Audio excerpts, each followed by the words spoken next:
Mari semuanya kita bergerak bersama, tumbuhkan kesadaran perilaku ramah lingkungan. Mari semuanya kita wujudkan bersama, jateng gayang tulung eng untuk lingkungan bersih dan nyaman. Dimulai dari rumah, pilah, pilih dan olah sampah agar lebih berguna, lingkungan sehat, terhindar dari bencana. Mengurangi produk yang tak bisa didaur ulang, menggunakan kembali barang yang masih bisa dipakai, mendaur ulang agar lebih bisa bermanfaat.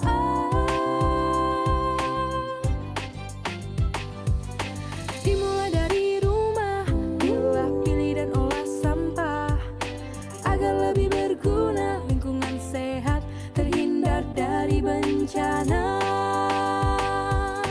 Mengurangi produk yang tak bisa didaur ulang, menggunakan kembali barang yang masih bisa dipakai, mendaur ulang agar lebih bisa bermanfaat. Nolongi tanggulan ngolah dari sampah menjadi berkah.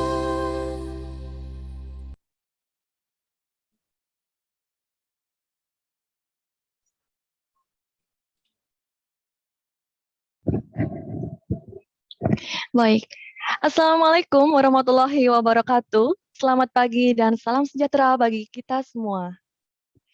Yang terhormat, Kepala Bidang Pengawasan dan Pemberdayaan Lingkungan, Dinas Lingkungan Hidup Kota Semarang, Ibu Sri Wahyuni SHMM, yang kami hormati Dinas Pendidikan Kota Semarang, yang kami hormati pula Kementerian Agama Kota Semarang, yang kami hormati tim Adiwiyata Kota Semarang, yang kami hormati pengawas SDMI, SMP MTS, dan SMA MAMK Sekota Semarang, yang kami hormati Kepala SDMI, SMP MTS, dan SMA MAMK Sekota Semarang, yang kami hormati pula tim GPBLHS, SDMI, SMP MTS, dan SMA MAMK Sekota Semarang.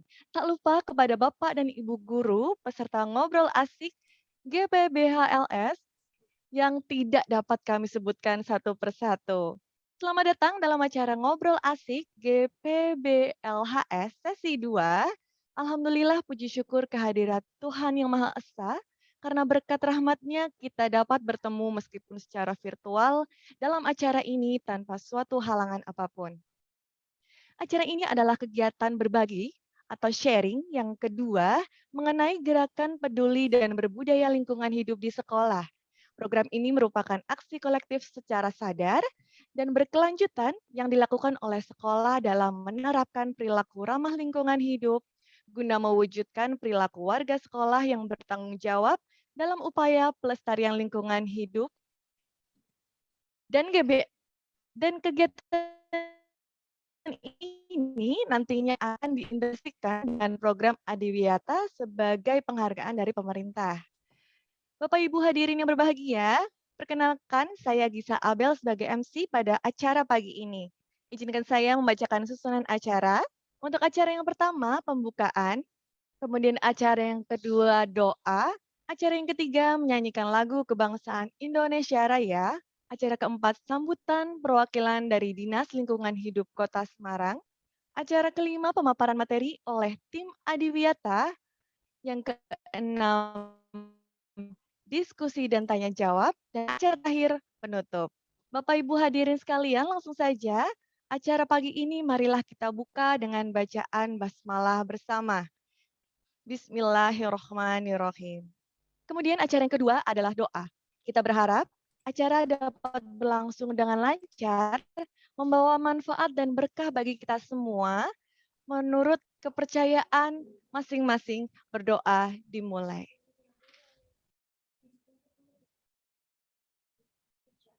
Berdoa selesai.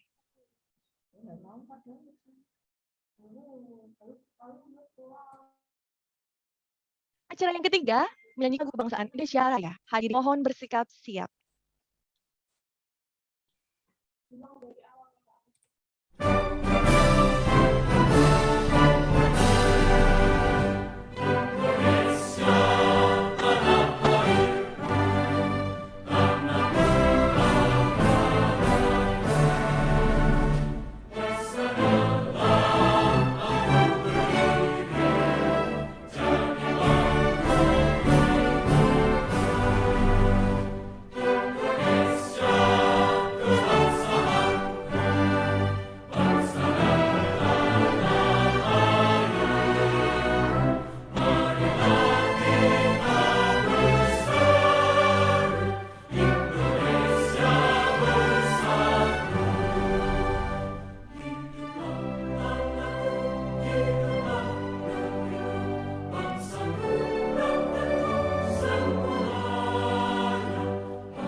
Terima kasih Bapak Ibu sekalian. Hadirin yang kami hormati, acara selanjutnya adalah sambutan perwakilan Dinas Lingkungan Hidup Kota Semarang. Kepada beliau, Ibu Sri Wahyuni SHMM, kami silakan.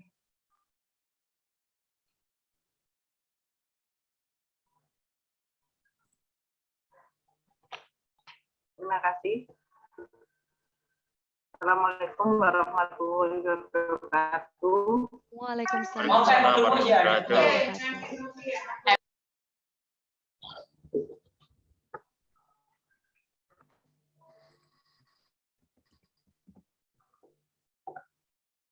Saya ulangi. Dengar nggak Pak suara saya Pak? Dengar Ibu. Assalamualaikum warahmatullahi wabarakatuh. Waalaikumsalam warahmatullahi wabarakatuh.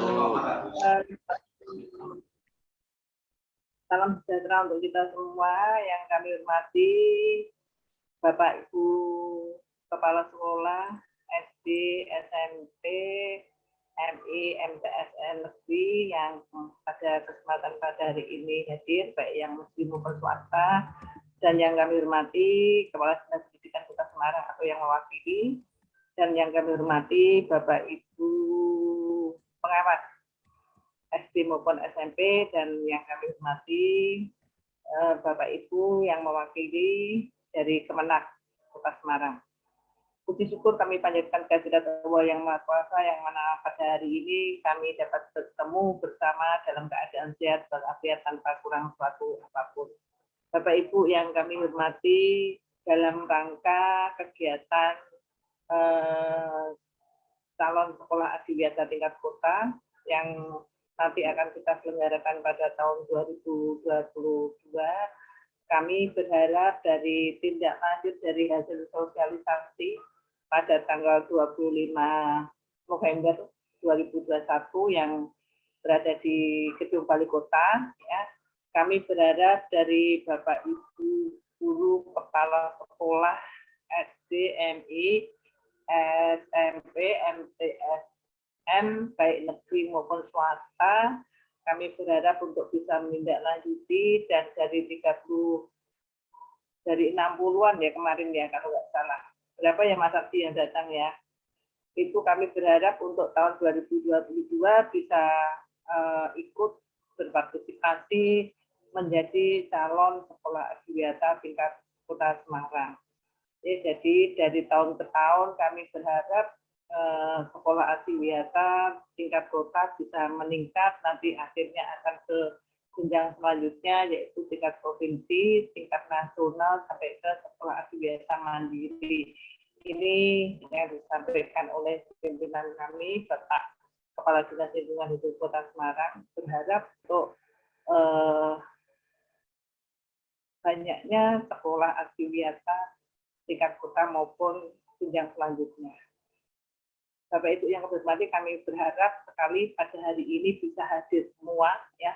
Kemarin yang ikut sosialisasi, hari ini bisa hadir semua untuk mengikuti ngobrol asik ya. Ini Mas Ardian ngobrol asik terkait dengan calon sekolah adiwiyata tingkat Kota Semarang. Dan kami ucapkan terima kasih sekali pada tim penggerak sekolah adiwiyata Kota Semarang yang pada saat ini bisa hadir, dan kami ucapkan terima kasih pada Bapak Ibu Kepala Sekolah yang pada hari ini juga bisa hadir, bisa bergabung sampai nanti selesai acaranya ini. Kita bisa diskusi bareng kesulitan, kendala apa yang ada di sekolahan Bapak Ibu masing-masing, bisa kita carikan solusi bareng di sini. Kita cari solusi, kita bisa lebih ada peningkatan ya untuk kelanjutannya. Jadi kami tidak akan menyampaikan di sini dulu, masih banyak kekurangan seperti ini enggak ya. Yang penting kami bisa evaluasi sendiri ya, mungkin dari kami pun harus kita evaluasi bagaimana caranya biar sekolah adiwiyata tingkat kota itu tambah berbobot, tambah sesuai dengan aturan, sesuai dengan ketentuan yang memang diharapkan bisa berjenjang selanjutnya untuk tingkat adiwiyata tingkat provinsi maupun tingkat nasional dan ke adiwiyata sekolah mandiri. Jadi kami berharap Bapak Ibu semua yang hari ini hadir dan besok bisa mengikuti sekolah adiwiyata tingkat kota bisa berkelanjutan sampai tingkat provinsi dan selanjutnya tidak berhenti sampai di tingkat kota. Ini harapan kami ya. Jadi mari kita ngobrol asik bareng di pagi hari ini dan kita tetap semangat dalam mengikuti acara pada pagi hari ini, dan kami ucapkan terima kasih Pak Mas Ardian yang sudah mempunyai gagasan ya, kita biar sering bisa tatap muka, biarpun kita hanya lewat Zoom meeting karena kondisi masih masih pandemi ya, tetap kita fokus harus kita jalankan. Dan terima kasih Bapak Ibu semua yang sudah hadir, selamat mengikuti acara ngobrol asik pada hari ini. Demikian yang bisa kami sampaikan.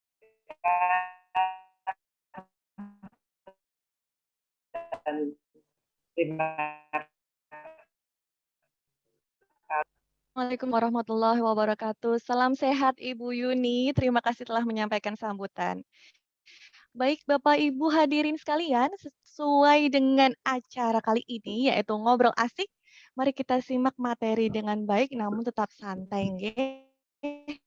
Langsung saja karena melihat Bapak Ibu yang sangat luar biasa ini, kita masuk ke acara inti yaitu pemaparan materi oleh tim Adiwiyata Kota Semarang oleh Bapak Ardiansah SPD. Selamat pagi Bapak Ardiansah. Apakah terdengar suara saya? Selamat pagi Mbak Giza. Suara saya terdengar ya?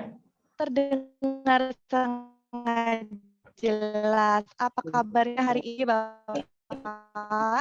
Alhamdulillah ini luar biasa ya. Hari Senin biasanya hari sibuk, tapi di sela-sela kesibukan ini kan Bapak Ibu guru di lapangan sedang menyusun nilai rapot ya. Jadi ya kita berikan kesibukan yang luar biasa juga. Terputus Mbak.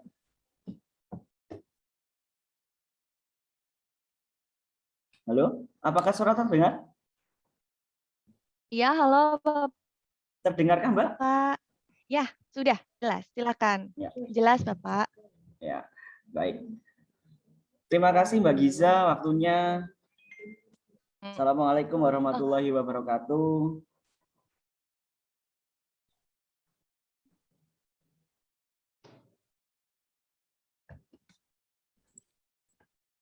Mohon maaf Bapak Ardi, suaranya agak terputus.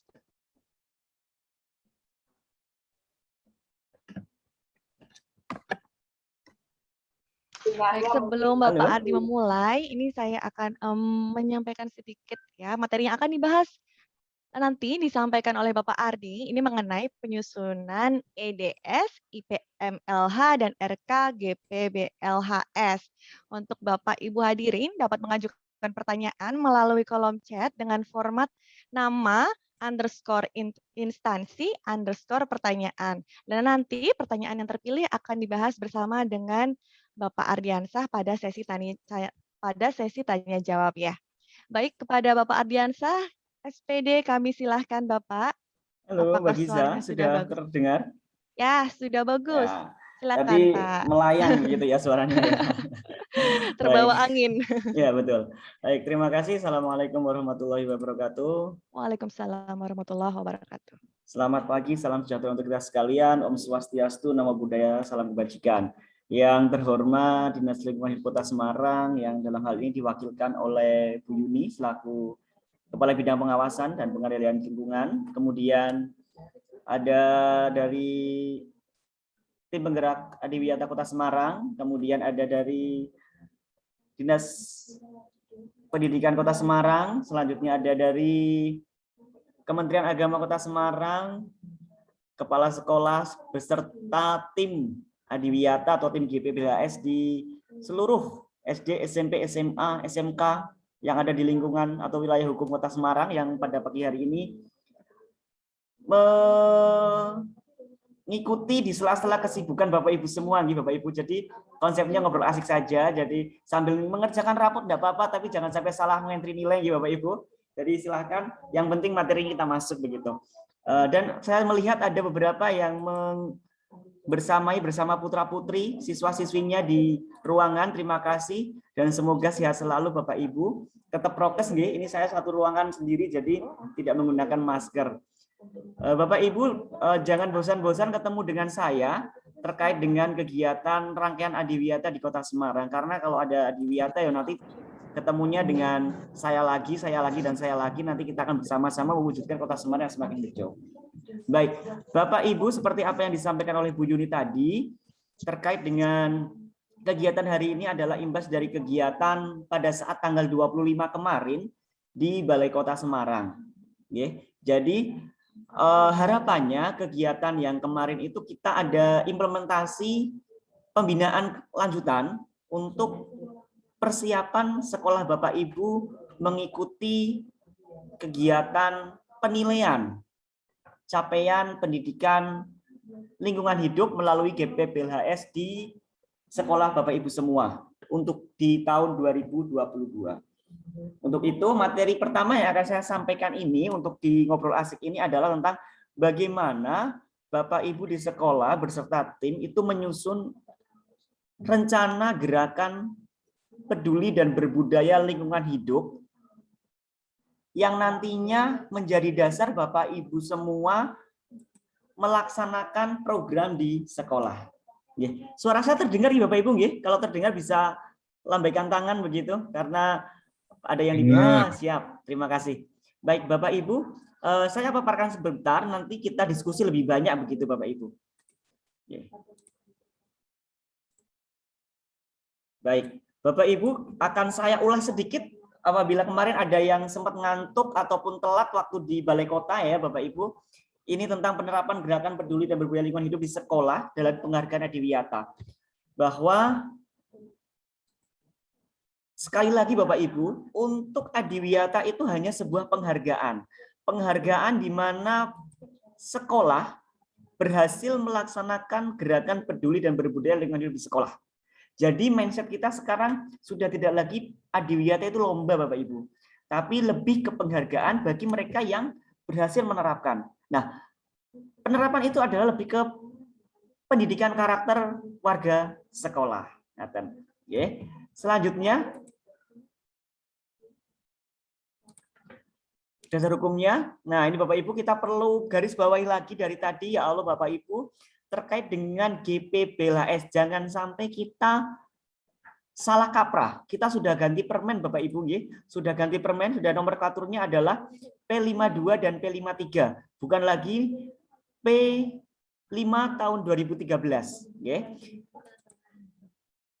Ada yang namanya pendidikan lingkungan hidup, yaitu upaya meningkatkan pengetahuan, keterampilan, sikap, dan aksi kepedulian individu, komunitas, organisasi, dan berbagai pihak dalam permasalahan lingkungan hidup untuk berkelanjutan pembangunan. Jadi tidak menghambat pembangunan Bapak Ibu.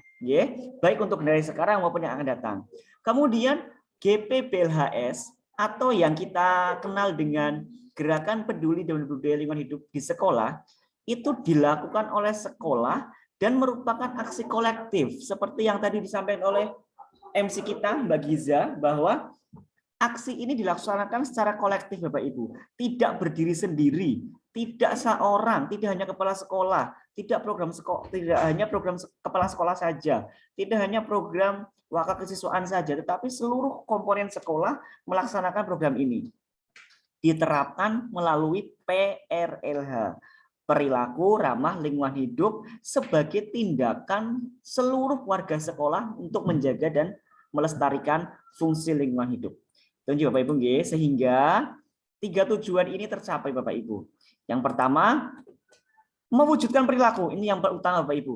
Perilaku warga sekolah dapat bertanggung jawab dalam upaya pelestarian lingkungan hidup. Kemudian apabila perilaku ini sudah terwujud Bapak Ibu, pembiasaan sudah berjalan dengan baik, maka akan terjadi peningkatan kualitas lingkungan hidup minimal di sekolah Bapak Ibu semua. Minimal di lingkungan keluarga Bapak Ibu semua. Minimal di lingkungan pelaku yang mewujudkan perilaku ramah lingkungan hidup itu Bapak Ibu. Selanjutnya, di dalam Permen nomor 52 ini Bapak Ibu, juga terkait dengan bagaimana upaya sekolah dalam mendukung ketahanan bencana bagi warga sekolah.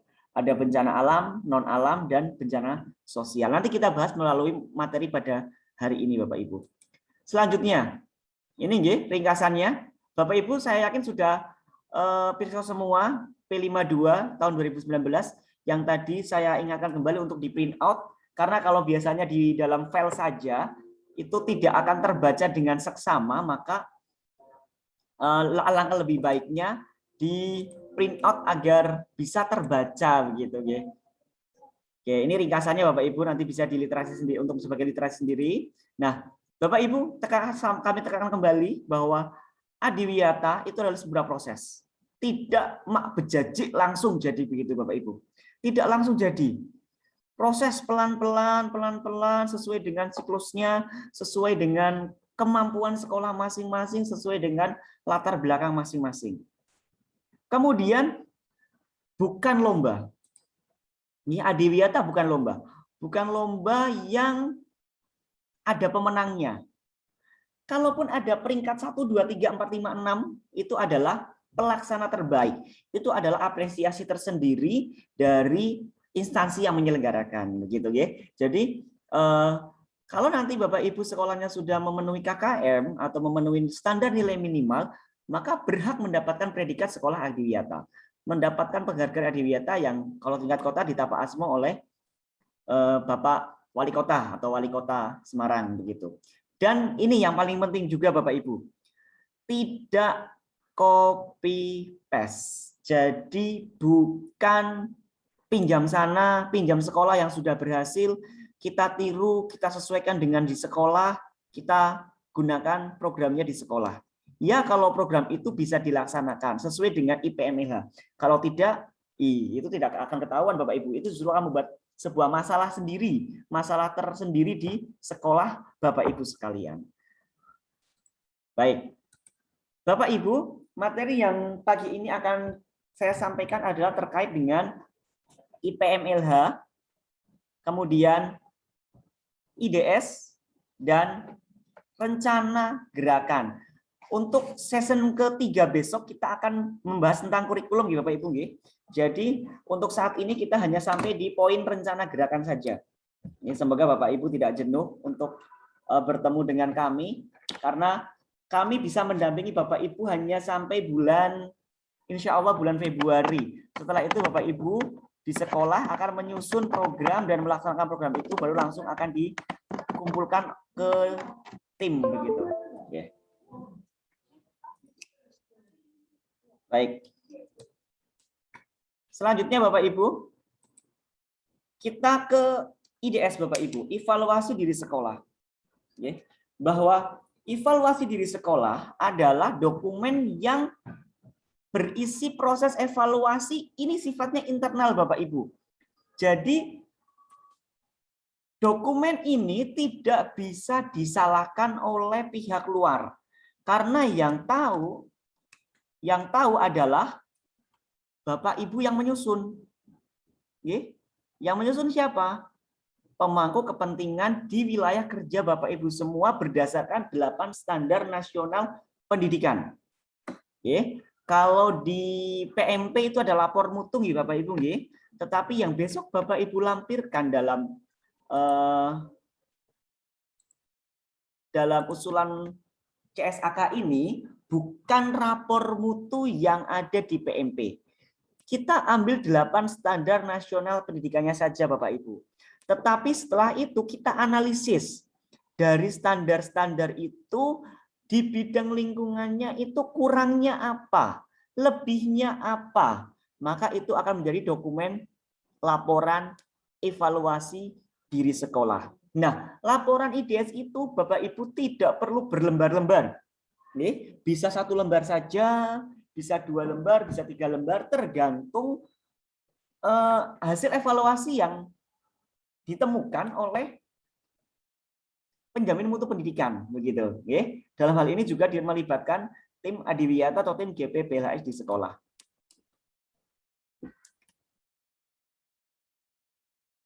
Nah, ini contoh Bapak Ibu, contoh laporan IDS. Ini dari standar pengelolaan, kemudian standar sarana prasarana, ini standar proses. Ada 8 standar ya Bapak Ibu, yang nanti bisa disesuaikan.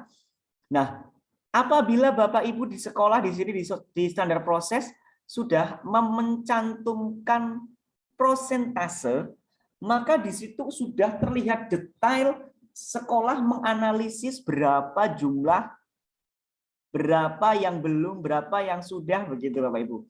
Di sini muncul baru 5% tenaga pendidik yang mengintegrasikan penerapan perilaku ramah lingkungan hidup ke dalam perangkat pembelajaran dan pelaksanaan pembelajaran.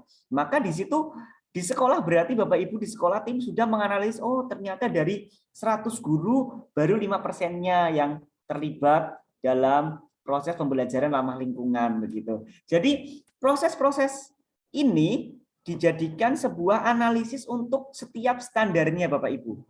Ada 8 standar nasional pendidikan, nanti dianalisis sesuai dengan yang ada di lapangan. Sekali lagi, tim Adiwiyata Kota Semarang tidak akan pernah memberikan contoh laporan IDS, IPM-LH, RPP utuh. Yang kami berikan adalah kisi-kisinya Bapak Ibu. Kisi-kisi atau mungkin blanko atau mungkin formnya begitu agar disesuaikan dengan sekolah masing-masing. Bapak Ibu, ini ada salah satu contoh IDS dari salah satu sekolah Adiwiyata di SMP Negeri 42 Semarang.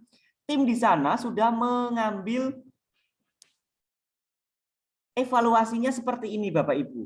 Jadi ini hanya 3 lembar. Bapak Ibu, tidak berlembar-lembar seperti yang PMP yang bintang-bintang begitu lapor mutu, hanya sekedar ini saja Bapak Ibu.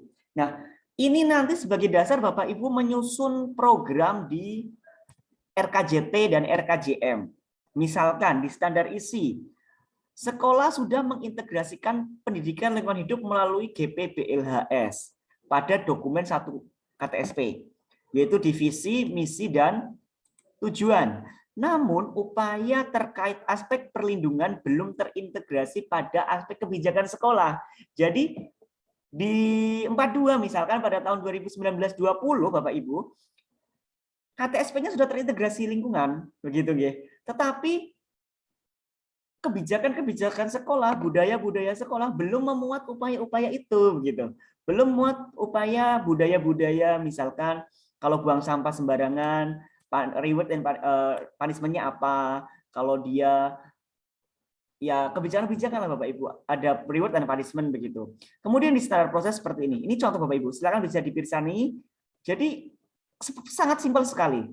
Bahkan ada sekolah yang di belakangnya ini di kolom setelah standar 8 standar, kemudian di sini ada evaluasi, di sebelah sini, sebelah kirinya itu ada indikatornya. Silahkan Bapak Ibu, itu lebih detail lagi monggo. Tapi yang minimal adalah seperti ini. Bapak Ibu, untuk IDS adalah mengevaluasi pekerjaan Bapak Ibu, sekolah Bapak Ibu yang sudah dilaksanakan.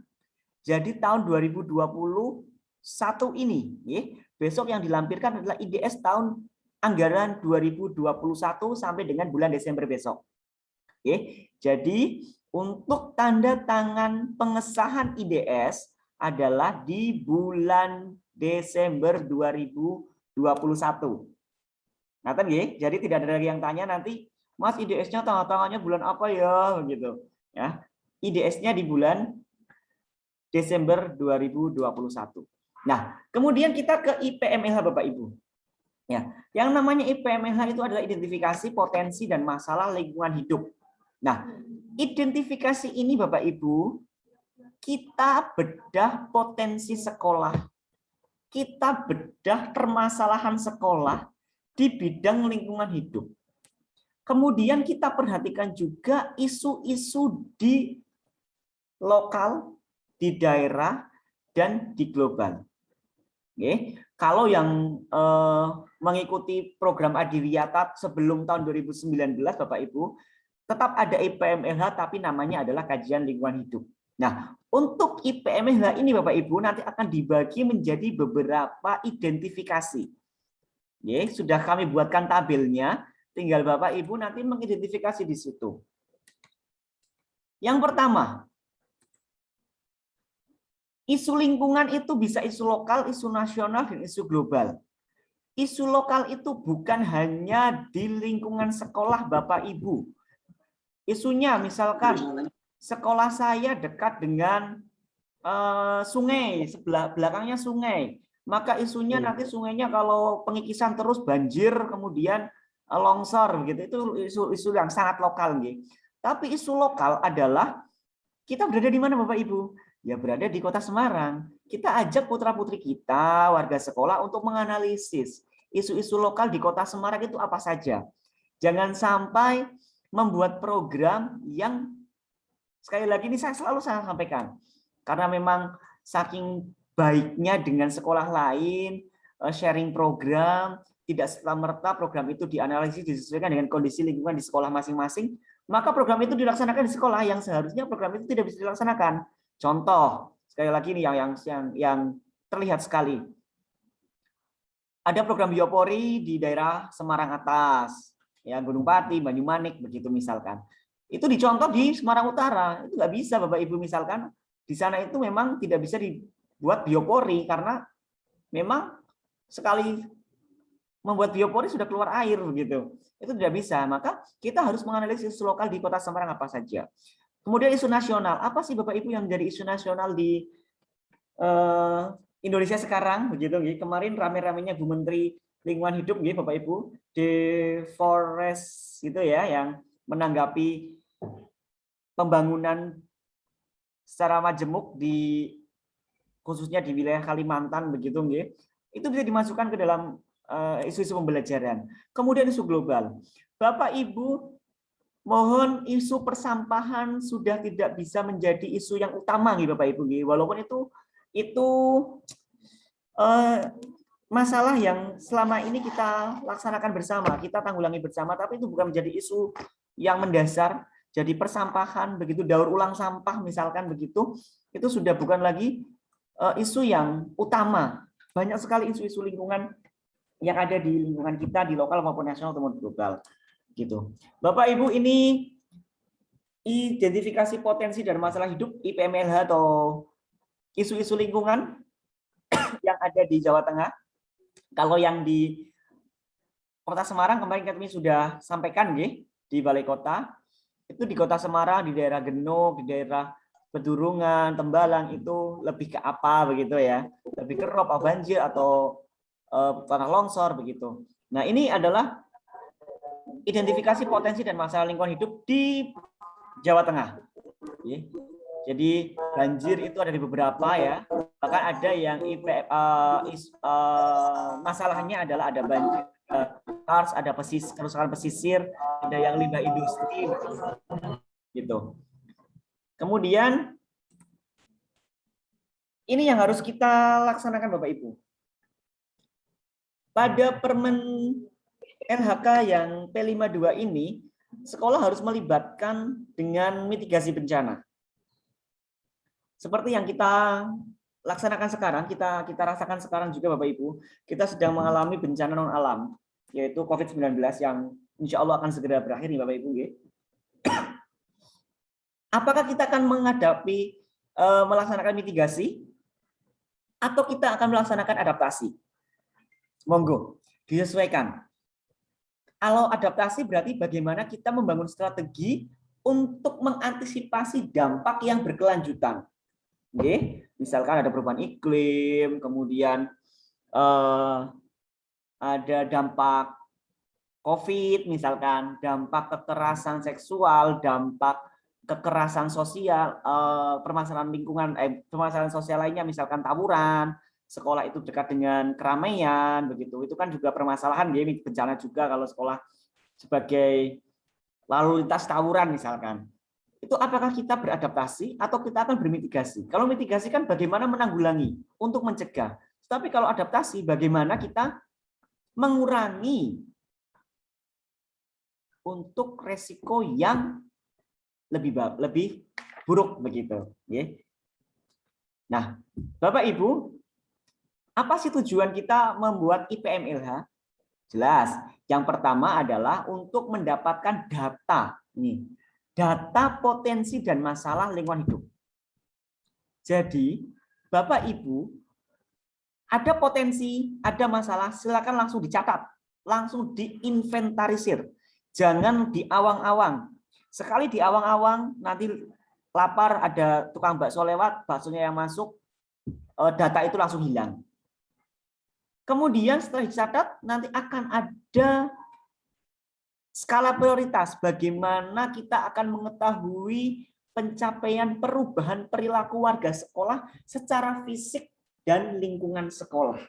Nah, jadi dari data tersebut, sekolah nanti akan membuat acuan membuat program. Program apa? Program GPPLHS. Sehingga nanti harapannya perubahan perilaku itu muncul. Nah, kemudian bagaimana caranya Bapak Ibu? Kita petakan yang pertama.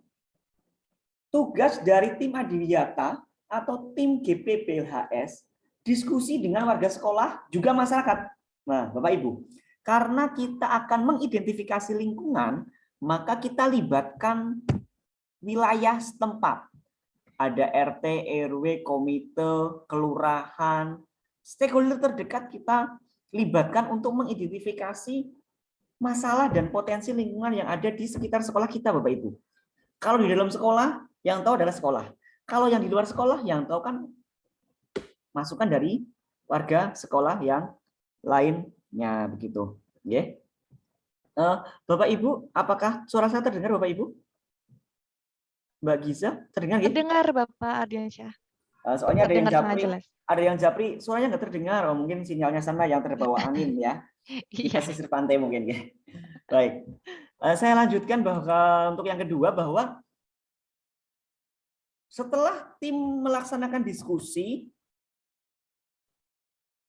silahkan Bapak Ibu melaksanakan survei terkait ranah belajar warga sekolah dan masyarakat.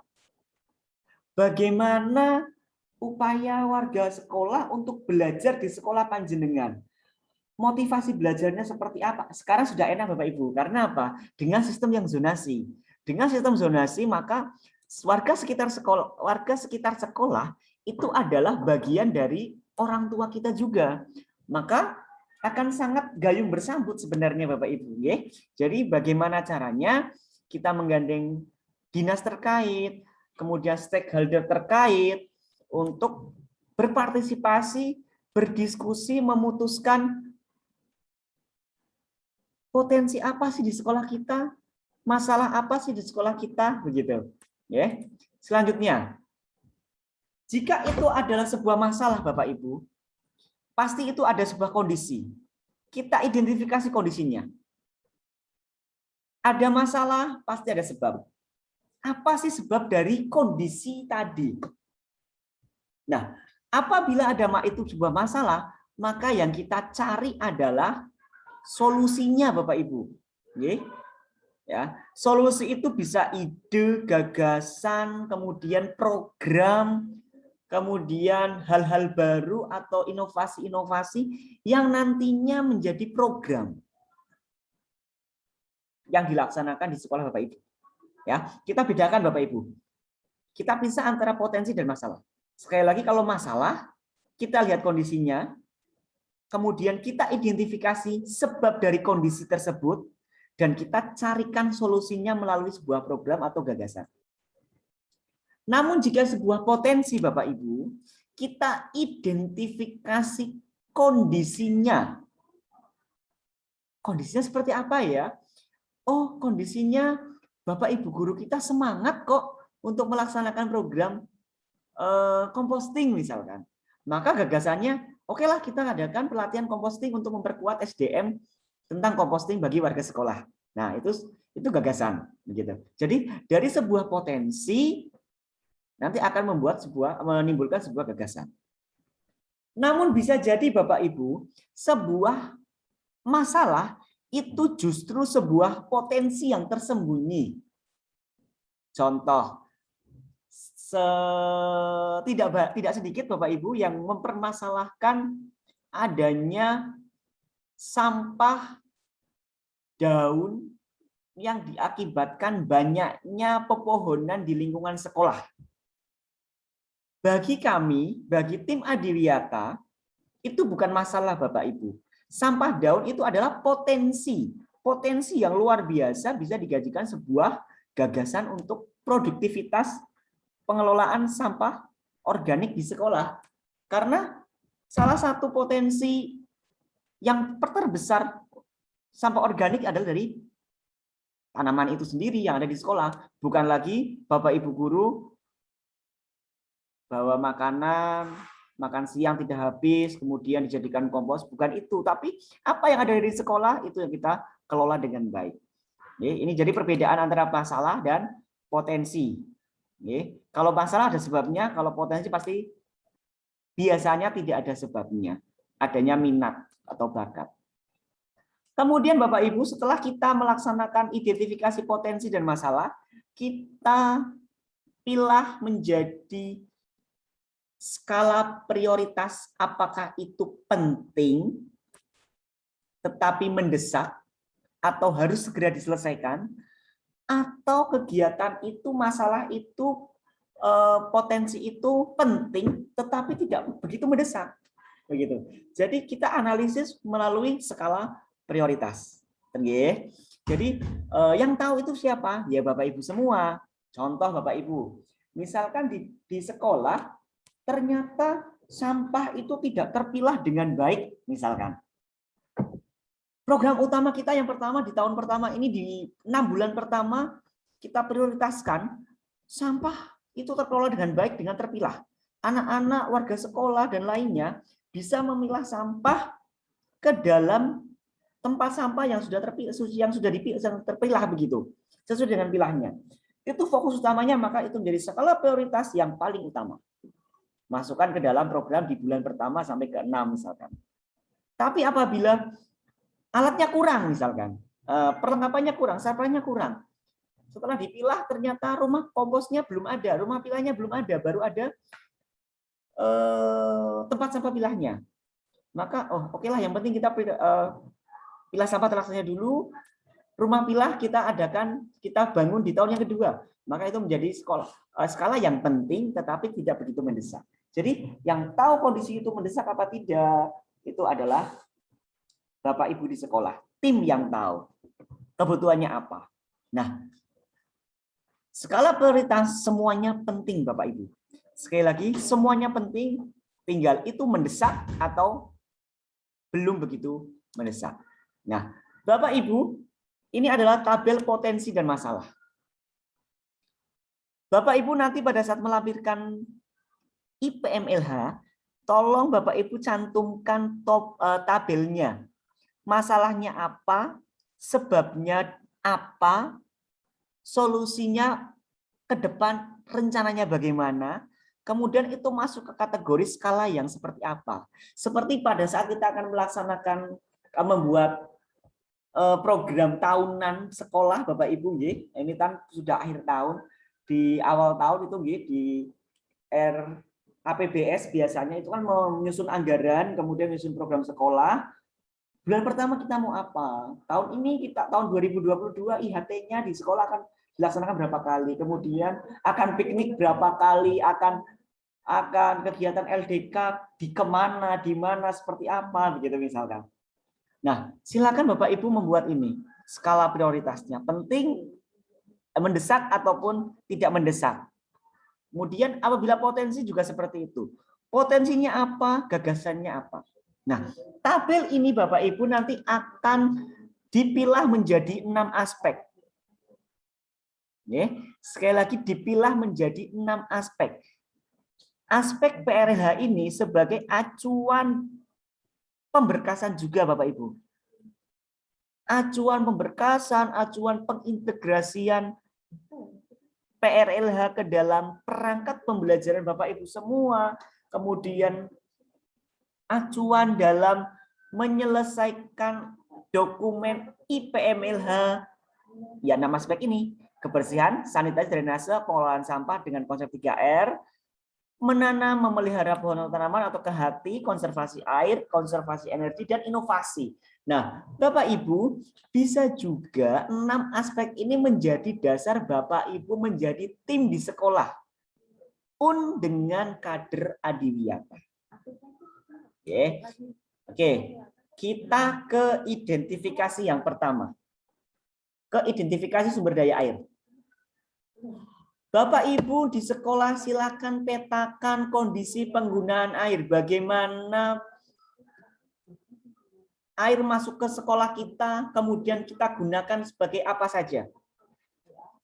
Airnya dari mana saja, apakah dari PDAM, dari sumur dangkal, sumur dalam, air hujan, artesis, atau sumur bor, ya sumur dalam itu. Kemudian kalau PDAM itu berapa nominal yang dikeluarkan setiap bulannya. Silakan dianalisis.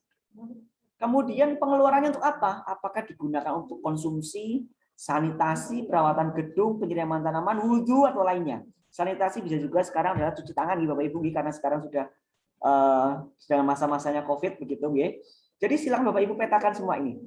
Dipetakan penggunaan airnya. Selanjutnya, nah ini yang seringkali kita dengar, dan ini menjadi pembelajaran di SD kalau nggak salah, ini masih di SD, hidrologi, siklus hidrologi.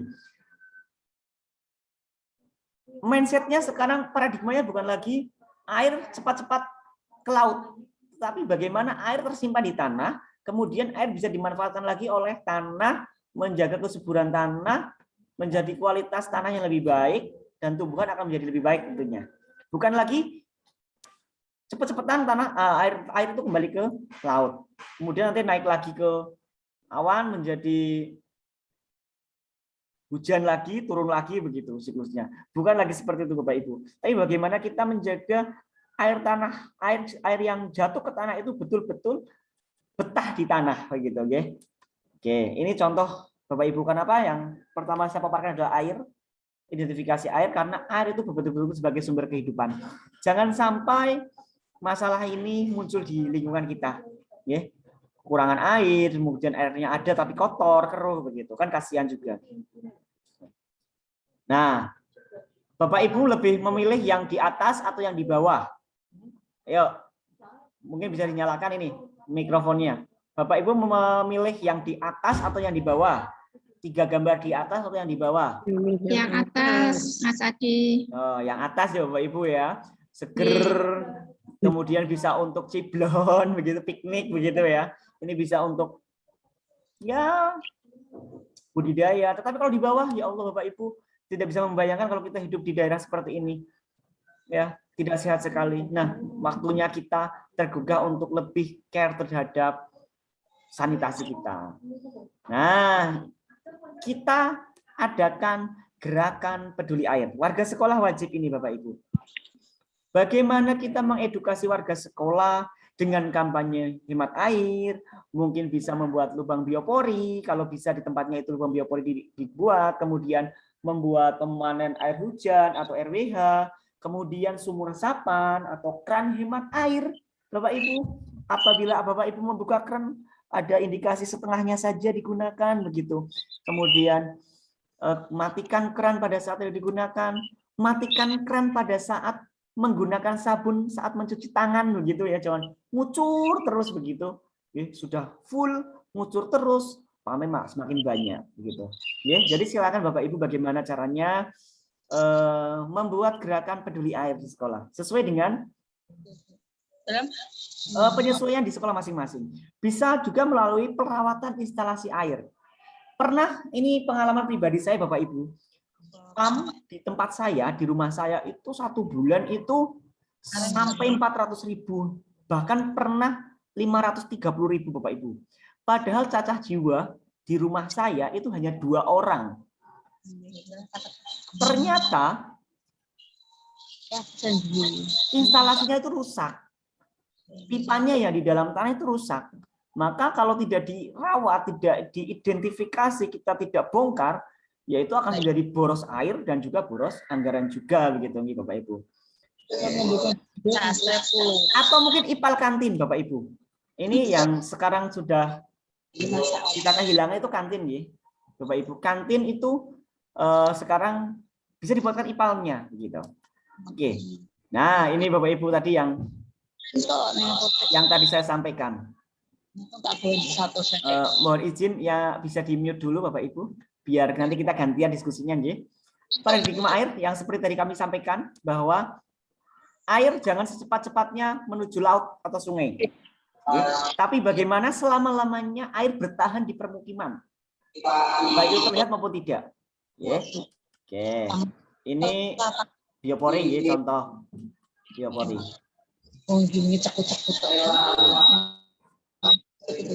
Bapak Ibu, pada saat mengidentifikasi potensi dan masalah sumber daya air, silakan Bapak Ibu identifikasi melalui edukasi dan kampanye. Kemudian sumber air sekolah itu dari mana saja diidentifikasi. Kemudian kondisi kualitas air di sekolah dan daerah Bapak Ibu bagaimana? Misalkan di daerah pesisir kok asin ya.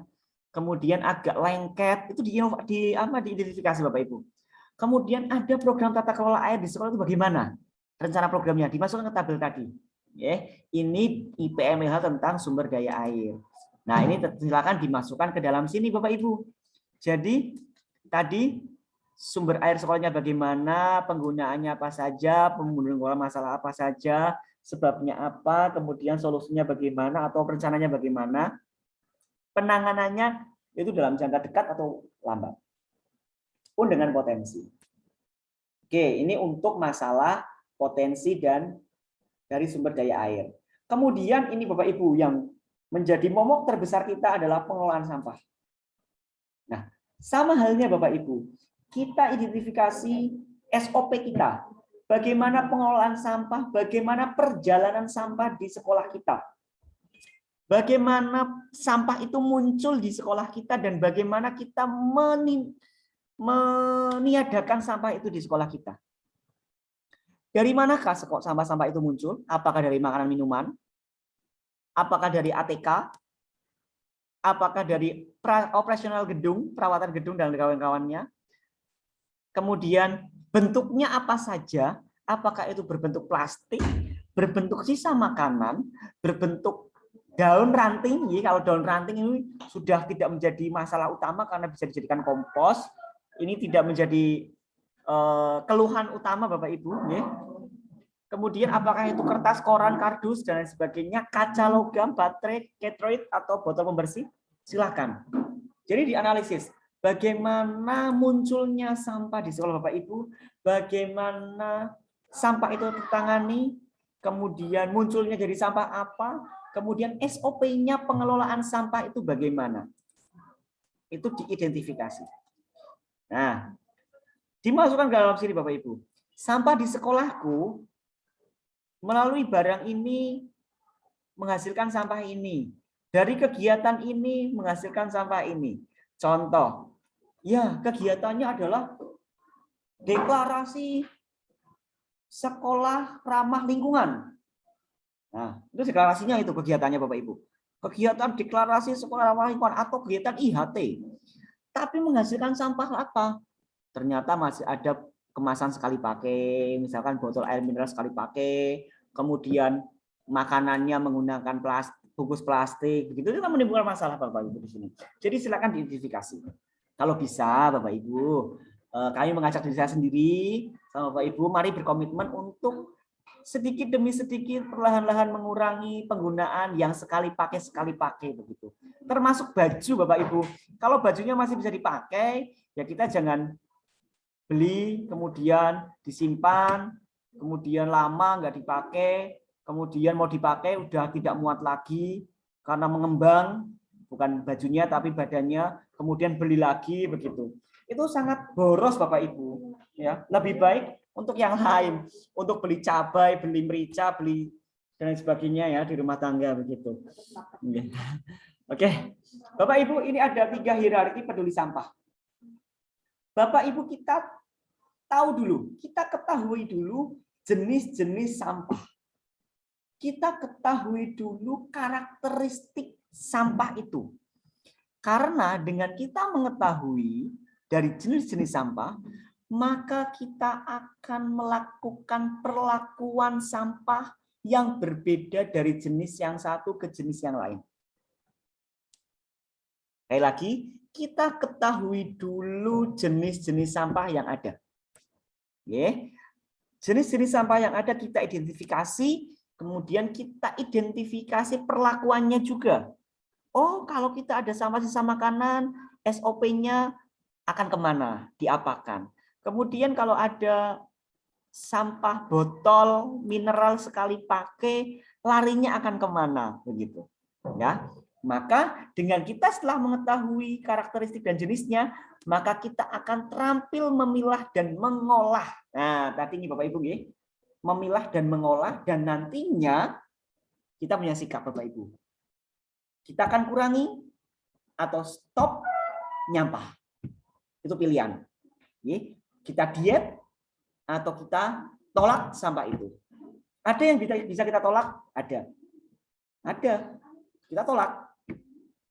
Apa yang kita kurangi? Bisa. Diet plastik misalkan. Diet plastik bisa. Dikurangi? Bisa. Ditolak? Ya kayaknya nggak bisa nih kalau plastik, karena ada sesuatu yang tidak bisa kalau tidak dengan plastik gitu misalkan. Ya maka itu dikurangi saja. Jadi ada perlakuan-perlakuan yang berbeda terhadap jenis-jenis sampah.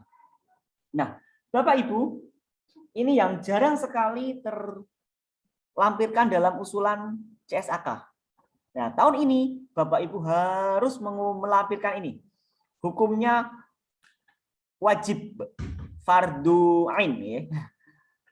Menghitung timbunan sampah di sekolah. Bapak Ibu, mohon bukan menghitung timbunan. Karena sekolah tidak boleh menimbun sampah. Kalau menimbun rasa kangen dengan putra-putrinya boleh, ya. Tapi kalau menimbun sampah nggak boleh. Organik, kemudian sampah residu, sampah kertas, sampah B3, residu yang dibuang ke TPA itu berapa? Prosentasenya adalah jumlah sampah yang diangkut ke TPA dibagi total sampah yang diolah di sekolah, ditambahkan total sisa ke TPA atau yang belum diolah di sekolah, dikalikan 100. itu nanti ketemu nilai prosentase pengelolaan sampah di sekolah. Oke ya, di matematika ya, di Wiyata ya matematika juga ini ya. Oke. Kemudian di IPM sampah, silakan Bapak Ibu mapping lokasi ditemukannya sampah. Biasanya Bapak Ibu, kalau siswa masuk, salah satu tempat sampah andalan siswa itu ada di laci meja. Nah, silakan Bapak Ibu itu bisa diidentifikasi masih muncul tidak fosil-fosil di situ, ada sampah-sampah yang tahun-tahun lalu di laci meja putra-putri kita. Nah, kemudian bagaimana sarana pemilahan dan pengolahan sampah di sekolah? Apakah kita menginstruksikan untuk pengelolaan sampah, tetapi sarananya tidak ada. Jadi tolong diidentifikasi. Ya. Kemudian bagaimana tata pengelolaan sampah, tata kelolanya? Apakah ada SOP-nya apa tidak? Apakah sampah itu hanya dilaksanakan pembersihan sampah itu hanya dilaksanakan oleh Pak cleaning service saja, Pak Bon saja? Silakan diidentifikasi. Nanti dimasukkan ke dalam tabel yang seperti ini. Oke. Kemudian ke identifikasi pengelolaan energi. Nah, Bapak Ibu bagaimana menceritakan perjalanan listrik di sekolah Bapak Ibu? Barang-barang elektronik yang digunakan di sekolah Bapak Ibu apa saja? Diidentifikasi. Berapa kapasitasnya? Berapa watt penggunaannya? Ya. Boleh menggunakan? Boleh Bapak Ibu. Boleh menggunakan komputer? Boleh. Menggunakan kulkas di sekolah? Boleh. Printer? Boleh. Rice cooker di sekolah? Boleh. Masa ya mau pakai anglo di rumah, di sekolah? Monggo. Mau pakai AC? Boleh? Boleh. Tapi bagaimana Bapak Ibu mengatur hemat energi di sekolah? Mesin cuci di sekolah? Boleh kalau mau nyuci di sekolah ya, nggak sempat nyuci di rumah misalkan. Silakan Bapak Ibu diidentifikasi bagaimana barang-barang elektronik di sekolah panjenengan semua menggunakan energi listrik. Nah, setelah itu berapa unitnya? Kemudian kalkulasi digunakan berapa jam per hari per minggu. Kemudian penggunaannya otomatis atau manual. Kemudian ada tidak anjuran-anjuran untuk mencabut steker apabila sudah tidak digunakan. Ya, jadi ini IPM-nya seperti ini Bapak Ibu. Bagaimana kondisi sumber daya energi di sekolah, digunakan untuk apa saja, boros apa tidak. Ya. Nah, bulan ini menggunakan peralatannya apa, dayanya berapa, unitnya apa saja, jam pemakaian, energi yang digunakan. Jadi kalau misalkan kita lebih kerennya itu audit energi Bapak Ibu. Audit energi itu bagaimana di sekolah kita. Nah, nanti dimasukkan ke tabelnya. Ada tidak sih sekolah yang biasanya mati listrik, tiba-tiba kok pet begitu, tiba-tiba lampunya di kantor guru kok ada 3-4 lampu misalkan, kok yang nyala hanya 3, hanya 2 loh. Berarti nggak ada perawatan, gitu, nggak cepat diganti, atau bahkan menggunakan lampu yang tidak hemat energi, tidak lampu LED, begitu. Silakan identifikasi. Kemudian ini Bapak Ibu, identifikasi penanaman dan pemeliharaan pohon tanaman. Bapak Ibu, harapannya nanti kita mengajak putra-putri kita untuk lebih ke dalam ketahanan pangan.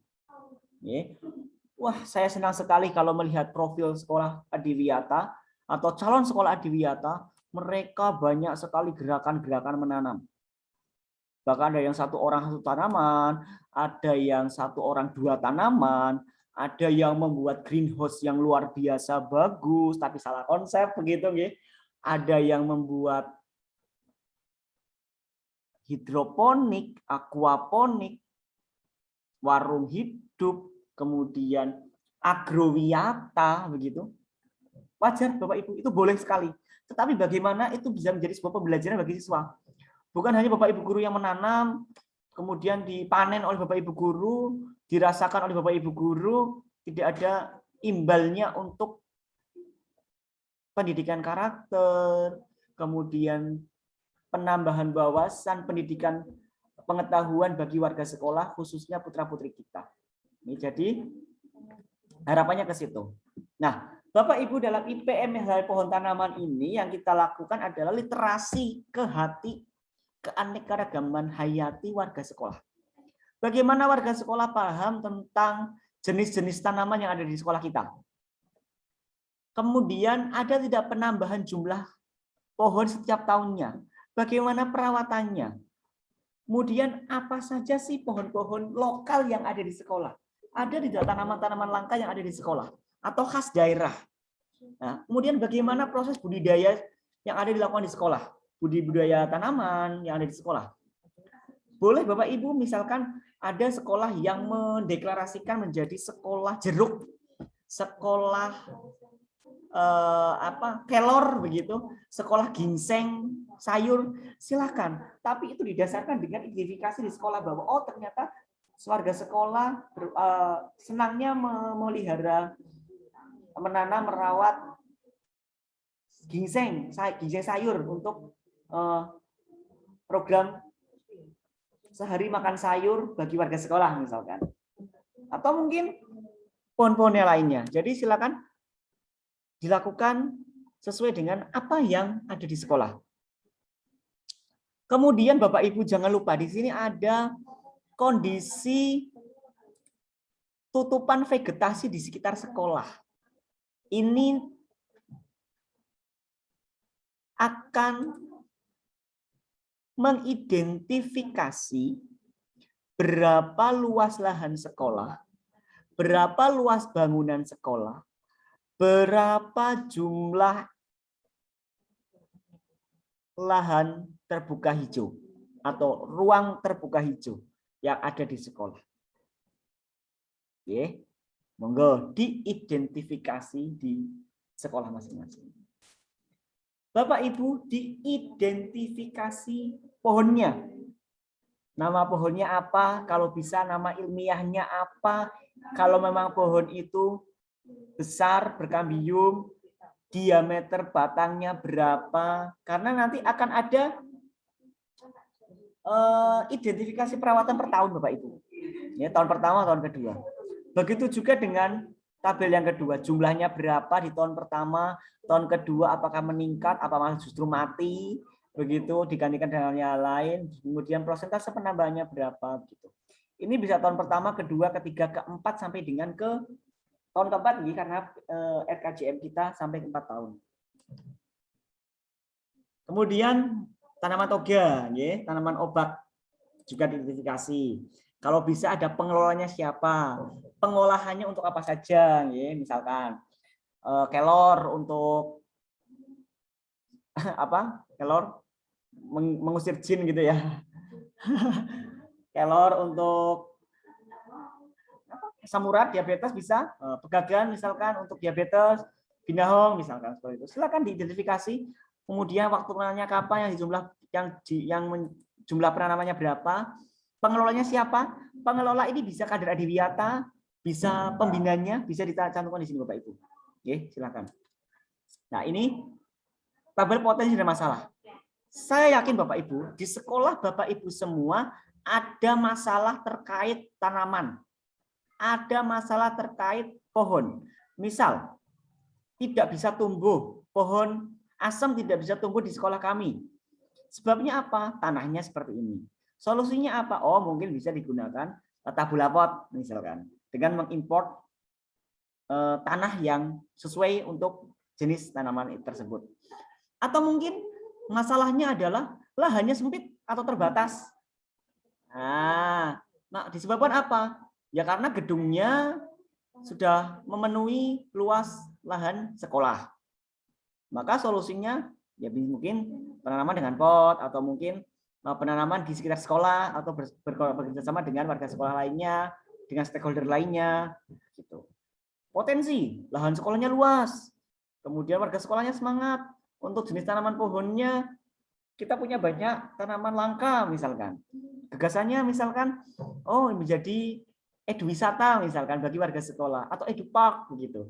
Silakan Bapak Ibu itu diidentifikasi sesuai dengan kondisi di lingkungan sekolah masing-masing. Karena saya yakin setiap saya berkunjung ke sekolah-sekolah SMP, SD, SMA punya kondisi lingkungan yang berbeda. Walaupun ada pohon yang sama. Pohon mangga banyak sekali, pohon rambutan atau AC banyak sekali, tapi Pak di sini nggak berbuah ya, gimana ya? Itu kan juga masalah, gitu kan? Jadi harus dicarikan solusinya. Kemudian identifikasi kebersihan, fungsi sanitasi dan drainase Bapak Ibu. Ini lebih ke kebersihan, ke lingkungan yang sehat, menciptakan lingkungan yang sehat. Di era pandemi ini Bapak Ibu kita harus menciptakan lingkungan yang sehat sehingga pemikiran kita menjadi pemikiran yang sehat, pola hidup kita menjadi pola hidup yang sehat. PHBS kita berjalan dengan baik. Melalui pertama kebersihan diri. Kita akan mengajak putra-putri kita, anak-anak, cuci tangan dengan benar, dengan rajin, yuk kita cuci tangan. Anak-anak, dilarang merokok ya di sekolah, ya kita di sekolah sebagai Bapak Ibu guru jangan umpet-umpetan merokok. Ya, walaupun siswa tidak tahu. Tapi Tuhan Yang Maha Esa tahu kalau kita merokok, misalkan seperti itu. Anak-anak, jangan buang sampah sembarangan, ayo pilah sampah. Buang sesuai dengan pilahnya, warnanya. Silahkan. Ya kita jangan barber-barber saja. Sampah daun dimasukkan ke dalam di dalam tempat sampah warna merah atau kuning misalkan. Jadi silakan kita memberikan contoh yang baik. Nah, begitu. Kemudian dengan adanya kebersihan diri, kita lanjut ke kebersihan sekolah. Kita juga bertanggung jawab Bapak Ibu untuk membersihkan kondisi sekolah kita. Apa yang kita perbuat harus kita tanggung jawab. Ya, sampahku tanggung jawabku, sampahmu tanggung jawabmu. Tapi bumi ini adalah tanggung jawab kita bersama. Kalau di sekolah kita bertanggung jawab ke sekolah, kalau di lingkungan rumah kita bertanggung jawab ke lingkungan masyarakat. Tentunya untuk mendukung program pemerintah dalam rangka mewujudkan lingkungan yang bersih. Selanjutnya adalah Bapak Ibu mengidentifikasi kebersihan, fungsi sanitasi, dan drainase melalui literasi kebersihan. Bagaimana Bapak Ibu guru bersikap dalam hal upaya kebersihan, mengupayakan sanitasi yang baik di sekolah, kemudian perilaku hidup bersih sehatnya Bapak Ibu di sekolah, kemudian sarana pendukung program kebersihan di sekolah, kondisi fisik lingkungan di sekolah, dekat dengan got, dekat dengan sungai, dan lain sebagainya. Ya, data kesehatan warga sekolah, ya, jumantiknya ada apa tidak, biasanya kerjasama dengan PMR ini kalau yang di SMA, SMP, kemudian kalau di SD mungkin dengan dokter kecil begitu ya, atau jumantik, juru pemantau jentik, atau bekerja sama dengan puskesmas terkait dengan kesehatan terkait. Silakan dimasukkan identifikasinya ke sini. Nah, ditambah ini yang terakhir Bapak Ibu. Identifikasi potensi bencana daerah.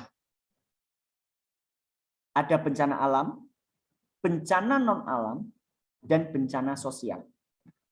Silakan diidentifikasi bagaimana sekolah berupaya mencegah apakah ada bencana alam apa tidak ya, bencana non-alam, wabah ada nggak ya, bencana sosial ada nggak ya, misalkan. Silakan dianalisis, kemudian dimasukkan dalam tabel IPMLH bencana. Nah, ini potensi bencana. Ya. Bagaimana program sekolah dalam rangka menanggulangi itu? Sekolah rawan ambruk misalkan, karena fondasinya nggak kuat. Atau sekolah rawan kebakaran karena instalasi listriknya tidak terintegrasi dengan baik. Maka solusinya, oke, kita coba ke Dinas Tata Ruang Kota untuk mengatasi bagaimana simulasi atau ke BPBD atau Damkar, bagaimana simulasi kebakaran begitu misalkan ya. Itu salah satu solusi. Skalanya penting apa tidak? Ya penting, tinggal mendesak apa tidak. Jadi silakan diidentifikasi. Nah, ini Bapak Ibu, jadi kalau kita petakan identifikasi potensi dan masalah di sekolah, itu tidak hanya di sini Bapak Ibu. Ini sekolah kita nggih. Ini sekolah kita. Tidak hanya kita berada di sini, tapi kita mengkaji di sini Bapak Ibu. Luas sekali Bapak Ibu. Kita mengkaji identifikasi di kanan, kiri, depan, belakang sekolah kita. Karena apa? Program GPPLHS itu nanti berdampak kepada masyarakat, diimbaskan kepada masyarakat di sekitar sekolah. Itu yang paling minimal.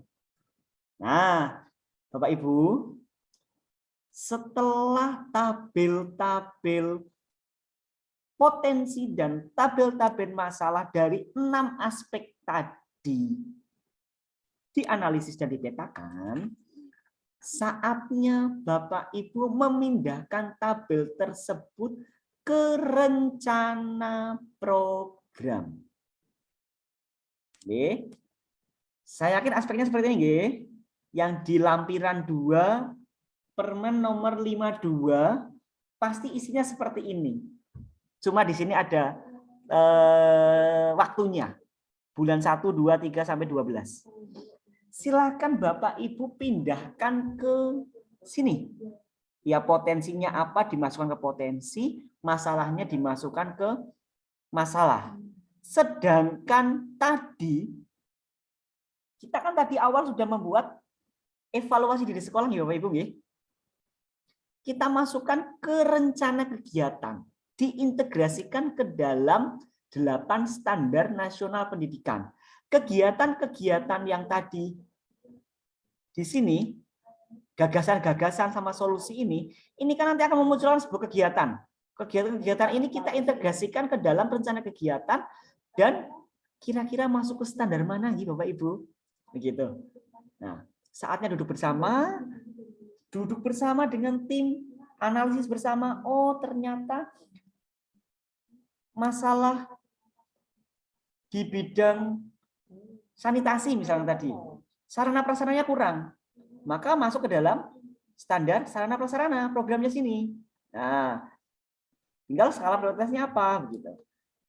Jadi dalam prioritas itu nanti bisa masuk ke rencana jangka panjang yang per 4 tahun, rencana jangka menengah yang per 4 tahun itu Bapak Ibu nggih, program 4 tahun lampiran 2 yang tabel yang kedua itu.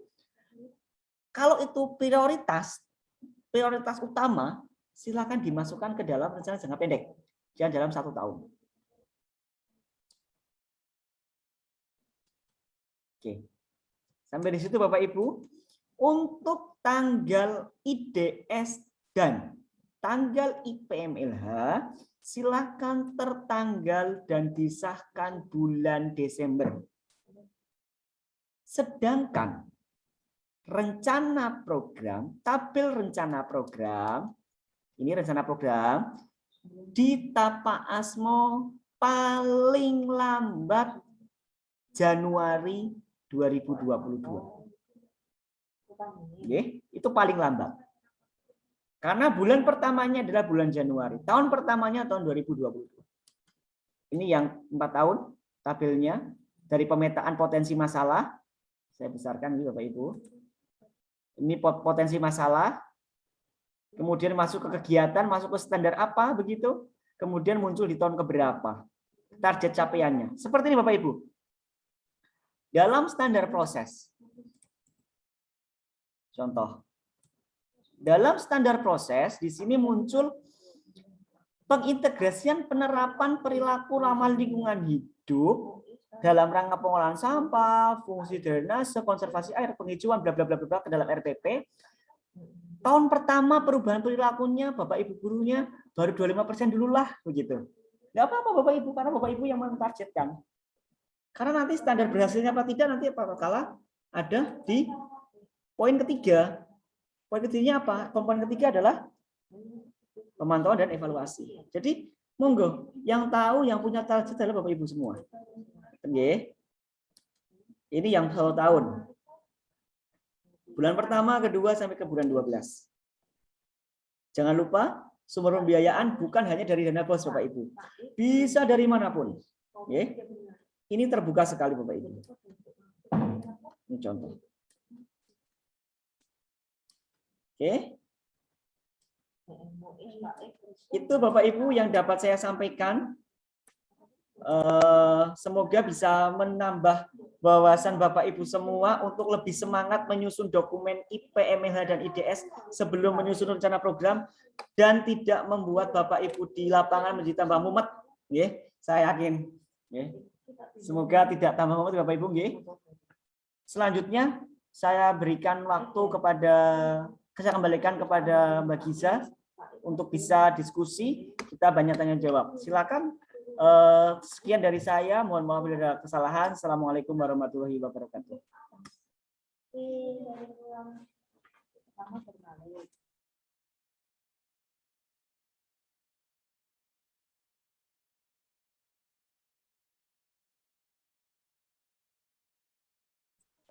Monggo, mungkin Mbak Giza sedang di luar. Monggo Bapak Ibu apabila ada yang ingin bertanya, silakan bisa langsung raise hand.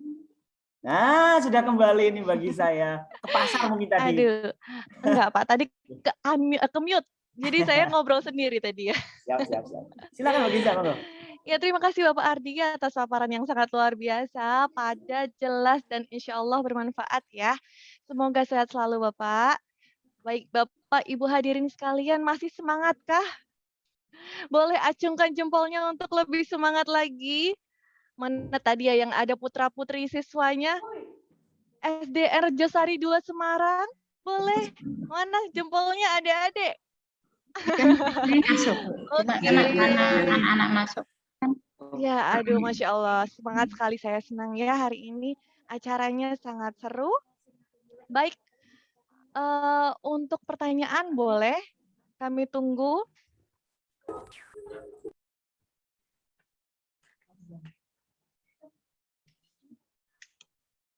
Ini kalau nggak ada yang tanya berarti udah mudeng semua apa mubeng semua ini ya.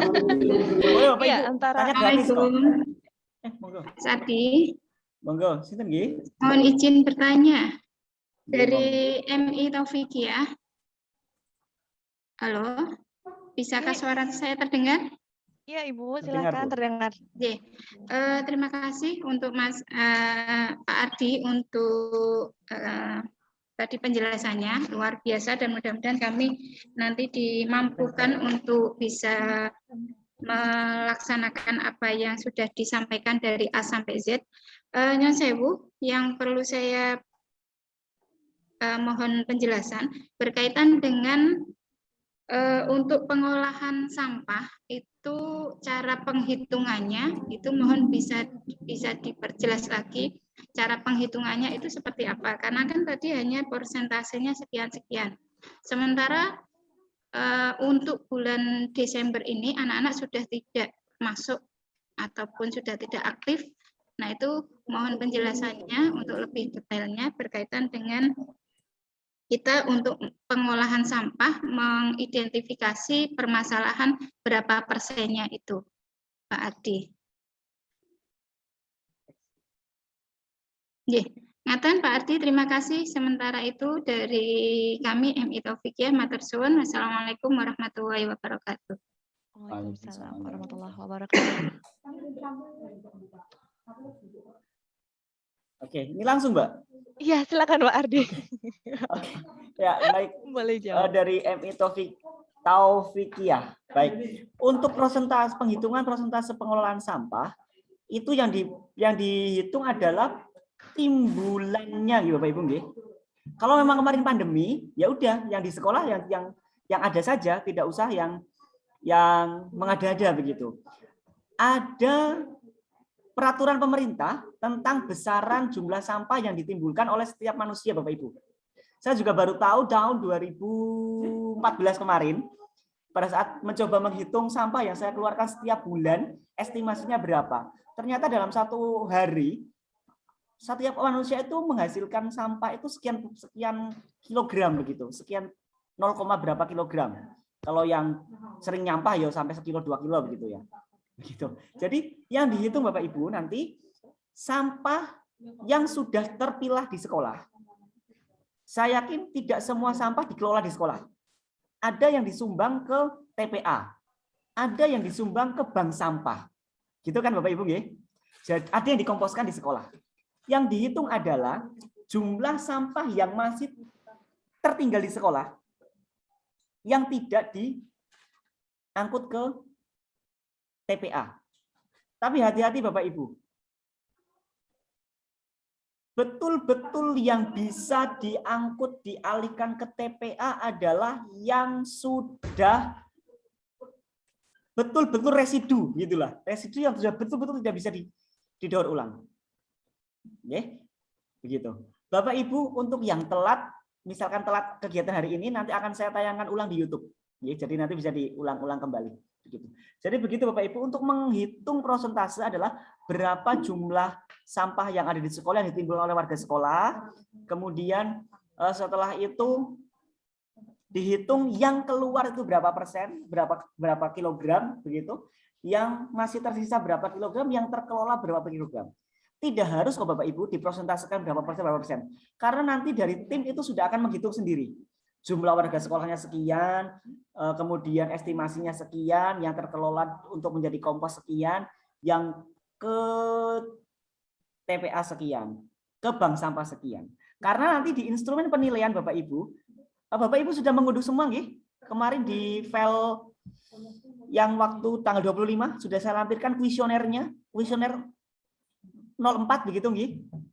Sampun nggih, kalau sampun sudah angkat tangan begini, lambaikan tangan. Di situ sudah ada indikator-indikator. Dia malah ada yang tanya, usur mas gitu ya adminnya itu ya. Harusnya sudah, karena di situ satu Google Drive itu isinya ada kuesionernya itu, dan itu sebagai instrumen yang Bapak Ibu nanti lengkapi. Kegiatan-kegiatan apa saja, kemudian persentase pengelolaan sampah di situ ada semua. Nanti akan tersistematika di situ. Begitu dari MI Taufikiah. J, Pak Adi, terima kasih untuk penjelasannya. J. Terima kasih Bapak Aryansa, semoga terjawab pertanyaannya ya Ibu. Ada pertanyaan lagi dari Ibu Maslihah dari MTS Negeri 2. Jika tahun ini belum siap mengikuti seleksi, apakah boleh mengikuti tahun depan, Bapak? Silakan dijawab. Oke, pada dasarnya tadi seperti sifat program Adiwiyata itu sadar, kolaboratif, sukarela. Sukarela. Nah, sukarela itu apa? Ya, maunya kapan ya silahkan Bapak Ibu. Tapi saya masih ingat loh Bapak Ibu yang dari MTS 2 waktu tahun 2020, Pak kita belum siap ya, tahun depan aja ya. Lah tahun ini kok tahun depan lagi ya. Oh, tahun depan lagi ya, terus kapan begitu ya. Jadi, ayo kita mulai aja dulu karena saran kami, karena ini adalah awal yang baik untuk lebih meningkatkan kepedulian terhadap lingkungan bagi warga sekolah, penanaman karakter juga. Salah satu penerapan profil pelajar Pancasila juga melalui ini. Salah satu indikator sekolah ramah anak juga ada di ramah lingkungan. Ya kita bergerak aja dulu Bapak Ibu. Perkara nanti berhasil atau tidaknya, yang penting tim sudah kita menilai begitu. Kita memeriksa, kita mengidentifikasi bersama. Jadi tahu nanti kelemahannya apa, kekurangannya apa, potensinya apa di sekolah. Kalau kita tidak bergerak, tidak akan bisa selesai, tidak akan bisa memulai begitu ya, mulai aja dulu lah begitu. Tapi dari tim Kota Semarang tidak memaksa Bapak Ibu, karena yang melaksanakan adalah Bapak Ibu semua. Tapi imbasnya yang merasakan pun Bapak Ibu semua. Silakan Bapak Ibu bisa studi banding, mungkin ngobrol asik dengan sekolah-sekolah yang sudah mendapat predikat Adiwiyata sampai ke kota, provinsi, nasional, bahkan mandiri, bahkan ASEAN. Tadi yang jingle terakhir yang Jateng Gayeng Telung Eng, itu dari SMK 1 Adiwerna itu sudah ke ASEAN, itu dapat predikat ASEAN Eco School ya. Saya memberikan ini karena memotivasi Bapak Ibu guru semua agar terus bergerak Bapak Ibu. Jadi sekali bergerak terus berjalan.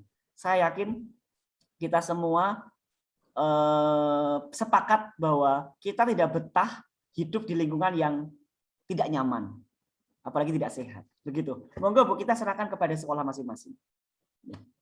Terima kasih Mbak Giza dan dari Humas dari MTS 2. Iya, terima kasih Bapak. Oke, baik, langsung ke pertanyaan selanjutnya dari SDN Rejosari 1 ingin menanyakan format identifikasi yang tadi itu apakah harus dibuat tabel-tabel seperti itu, Bapak? Monggo. Oke, ini yang membedakan Mbak sama Rejosari 1, Mbak, Bapak, Ibu, tim dari Rejosari 1 nggih dan temuannya. Tabel-tabel tadi adalah tabel-tabel untuk memetakan, memudahkan mengidentifikasi. Monggo, pakai tabel seperti tadi, monggo. mau menggunakan deskripsi, monggo. Ya. Kalau sudah berbentuk tabel itu kan sudah ringkas.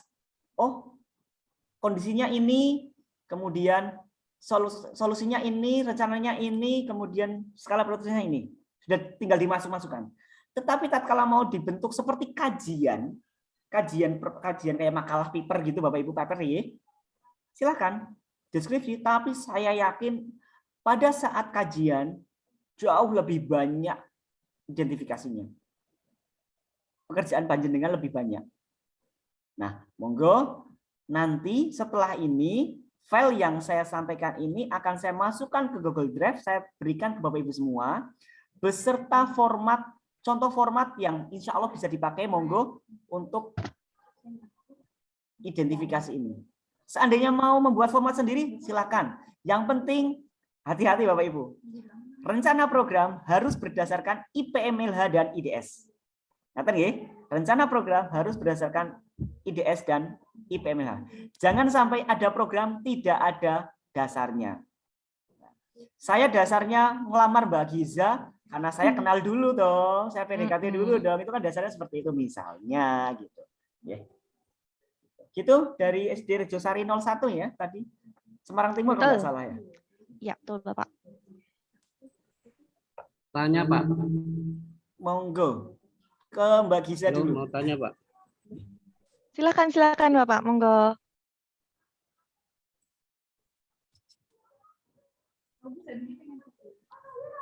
Halo, bisa didengar Mbak? Sakit. Ya, saya Sugiman dari SD Pandan Lamper 01, Dayam Sari, Semarang. Yang saya tanyakan, yang pertama itu kita kan masih para calon untuk sekolah adiwiyata. Yang pertama yaitu tentang berkas yang harus kita siapkan untuk maju sebagai calon sekolah adiwiyata itu apa saja. Kemudian batas waktu untuk kita upload itu kapan dan linknya mana itu. Yang itu tadi belajar untuk tahu diri aja. Aku tahu 40 hari Rabu aku nggak. Ini saya kira demikian Bu untuk yang saya tanyakan Mbak Gisa. Mohon untuk tanggapannya. Terima kasih. Terima kasih Bapak. Monggo Pak Ardi langsung saja bisa dijawab. Oke Mbak.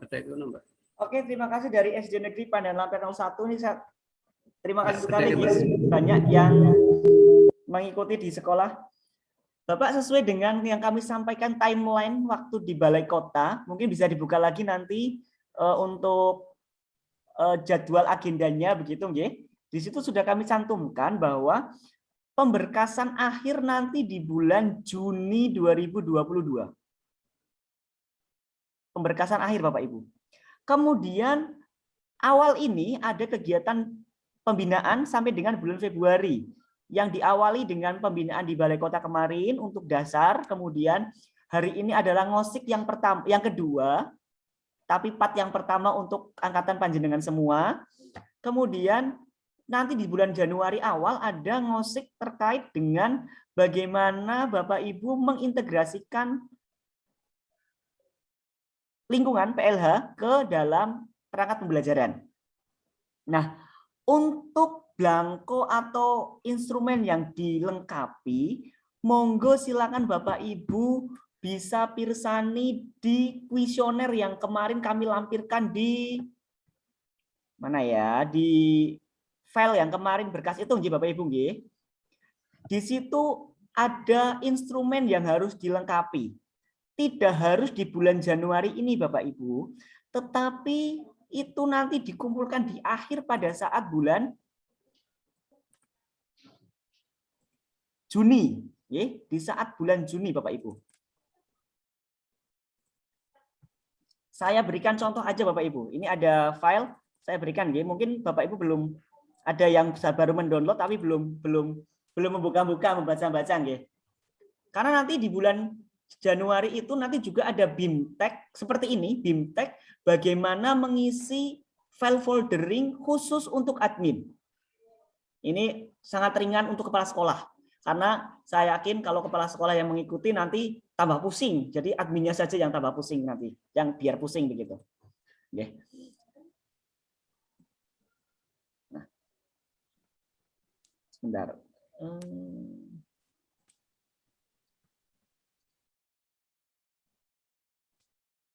Mohon izin saya paparkan untuk tabel nggih Bapak Ibu nggih. Ini instrumen nggih Bapak Ibu nggih yang kemarin ada di. Nah, sudah tampil nggih? Sudah, Pak Ardi. Nah, ini adalah standar-standar atau instrumen yang nanti Bapak Ibu lengkapi. Rencana gerakan ada IDS atau IPMLH, ini bisa diklik. Kalau Bapak Ibu hanya melampirkan IDS, ya IDS-nya saja yang dicentang. Nanti IPMLH-nya nggak ada, ya sudah. Kalau Bapak Ibu membuat program tapi tidak ada IDS sama IPMLH, ya ini dicentang. Nanti nilainya muncul Bapak Ibu. Kemudian pihak-pihak yang terlibat siapa saja dalam menyusun, silakan. Nah, ini nanti dilengkapi dengan foto-foto dan buktinya. Monggo Bapak Ibu bisa dipelajari dulu. Ini sudah ada di dokumen yang kami sampaikan beserta dengan materi tanggal 25. Sehingga nanti di sini ada nilainya. Nah, ada nilainya. Nilainya berapa sekolah panjenengan? Sudah sampai 70 apa belum? Kalau sudah sampai 70, waduh, berani dong maju ke kota begitu. Ya. Bahkan kalau sudah 90 ini, wah sudah bisa maju ke nasional ini begitu misalkan. Jadi nanti Bapak Ibu bisa mengidentifikasi sendiri. Ya, bukti-buktinya apa saja. Di sini sudah ada loh Bapak Ibu, indikator-indikatornya. Tinggal nanti apa saja yang akan dilampirkan, nanti akan disampaikan pada adminnya. Apakah itu bentuknya foto, apakah itu bentuknya file PDF, apakah itu kebijakan, itu nanti. Mohon maaf Bapak Ibu, kami membuat strategi ini biar Bapak Ibu tidak mumet di awal semua. Karena tahun-tahun lalu kita berikan di awal, wah langsung gini. Waduh, mumet wakil banget yang mau dikerjakan. Ya. Jadi kemarin kita sosialisasi dulu, tahun ini, bulan ini kita berikan materi untuk membuat IPMLH biar harapannya bulan Januari besok panjenengan sudah mempunyai program. Jadi ringan, pelan-pelan Bapak Ibu. Apalagi sekarang sudah ada peraturan pemerintah, mungkin belum resmi, nggih. Natal dan Tahun Baru tidak boleh kemana-mana, itu bisa kesempatan kita untuk menyusun program Bapak Ibu. Ya, itu kita bergerilya menyusun program. Dari Bu Siti Arafah ini malah ketawa ini ya, ini senyum ini berarti besok akan piknik dengan menyusun program di sekolah bareng-bareng begitu. Ya, setelah itu nanti setelah bulan Januari program sudah jadi. Nah, itu biar nanti untuk patokan panjenengan semua melaksanakan program itu sampai tahun ke depan. Nah, sehingga di bulan Juni berkas-berkas itu sudah ada dasarnya. Oh, saya mengumpulkan program biopori karena ada programnya. Saya mengadakan IHT, ada programnya. Saya mengadakan penanaman, programnya ada. Jadi berkesinambungan gitu, Pak. Jadi awal dulu ini adalah Bapak Ibu nanti menyiapkan program untuk menyusun dokumen IPMLH IDS dan RKT RKJM yang ditandatangani maksimal bulan Januari awal. Nanti di Januari awal kita jelaskan kembali untuk pemberkasan selanjutnya. Semua pemberkasan dilaksanakan melalui soft file. Kecuali surat usulan nih Bapak Ibu nggih, surat usulan nanti. Soft file itu nanti diunggah di Google Drive sekolah masing-masing. Jadi kami tidak menyediakan link. Linknya yang membuat Bapak Ibu semua. Misalkan Adiwiyata SD Negeri Pandian Lamper 01 Semarang @gmail.com. Jadi di situ di Google Drive itu isinya dokumen pemberkasan semuanya, nanti dilabarikan kepada kami, tim, beserta password dan username-nya. Sehingga email dan passwordnya. Sehingga kami ngeceknya lewat situ. Dan flash disk, pengumpulan flash disk di akhir nanti. Di akhir batas akhirnya di insya Allah bulan Juni. Karena perencanaannya Bapak Ibu, bulan Juni pengumpulan, bulan Juli pemeriksaan berkas, visitasi insya Allah paling cepat bulan Agustus, di awal tahun ajaran. Ini paling cepat ya Bapak Ibu nggih, karena ngoreksi satu sekolah aja biasanya 1 hari. Apalagi SD RPP-nya banyak banget Ibu itu, ya Allah ya. Jadi bisa jadi terjadi di bulan Agustus September begitu. Nggih, monggo. Gitu nggih Bapak Ibu nggih. Begitu nggih Pak dari Pandian Lamper. Bisa kolaborasi dengan sekolah lain sampai diskusi satu rayon atau satu subrayon atau satu satpen begitu, biar harapan kami dari kemarin yang 89 sekolah yang ikut sosialisasi 100% mengusulkan semua. Ben jurine mumet gitu ya. Ben penilaiannya mumet gitu. Alhamdulillah gitu. Ya. Monggo. Ada lagi?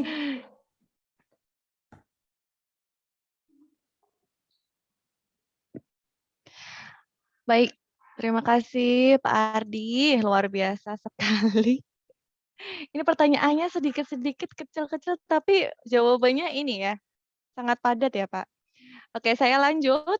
Ada pertanyaan dari Ibu Sri Astuti di SDN Sampangan 2 terkait dengan upaya pemeliharaan kebersihan, fungsi sanitasi, dan drainase. Mungkin bisa dicontohkan Bapak apa saja contoh upaya pemeliharaan yang dimaksud? Terima kasih. Oke. Bisa dijawab. Oke, Bapak Ibu, saya jawab dengan Bapak Ibu nanti pirsani yang tadi saya share nggih. Kuesioner tadi di sini sudah ada upaya-upayanya Bapak Ibu, tinggal Bapak Ibu nanti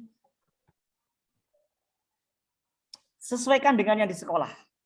Pengolahan sampah, membuat loker khusus untuk pengumpulan donasi, menggunakan amplop berulang, di sini sudah ada semuanya Bapak Ibu.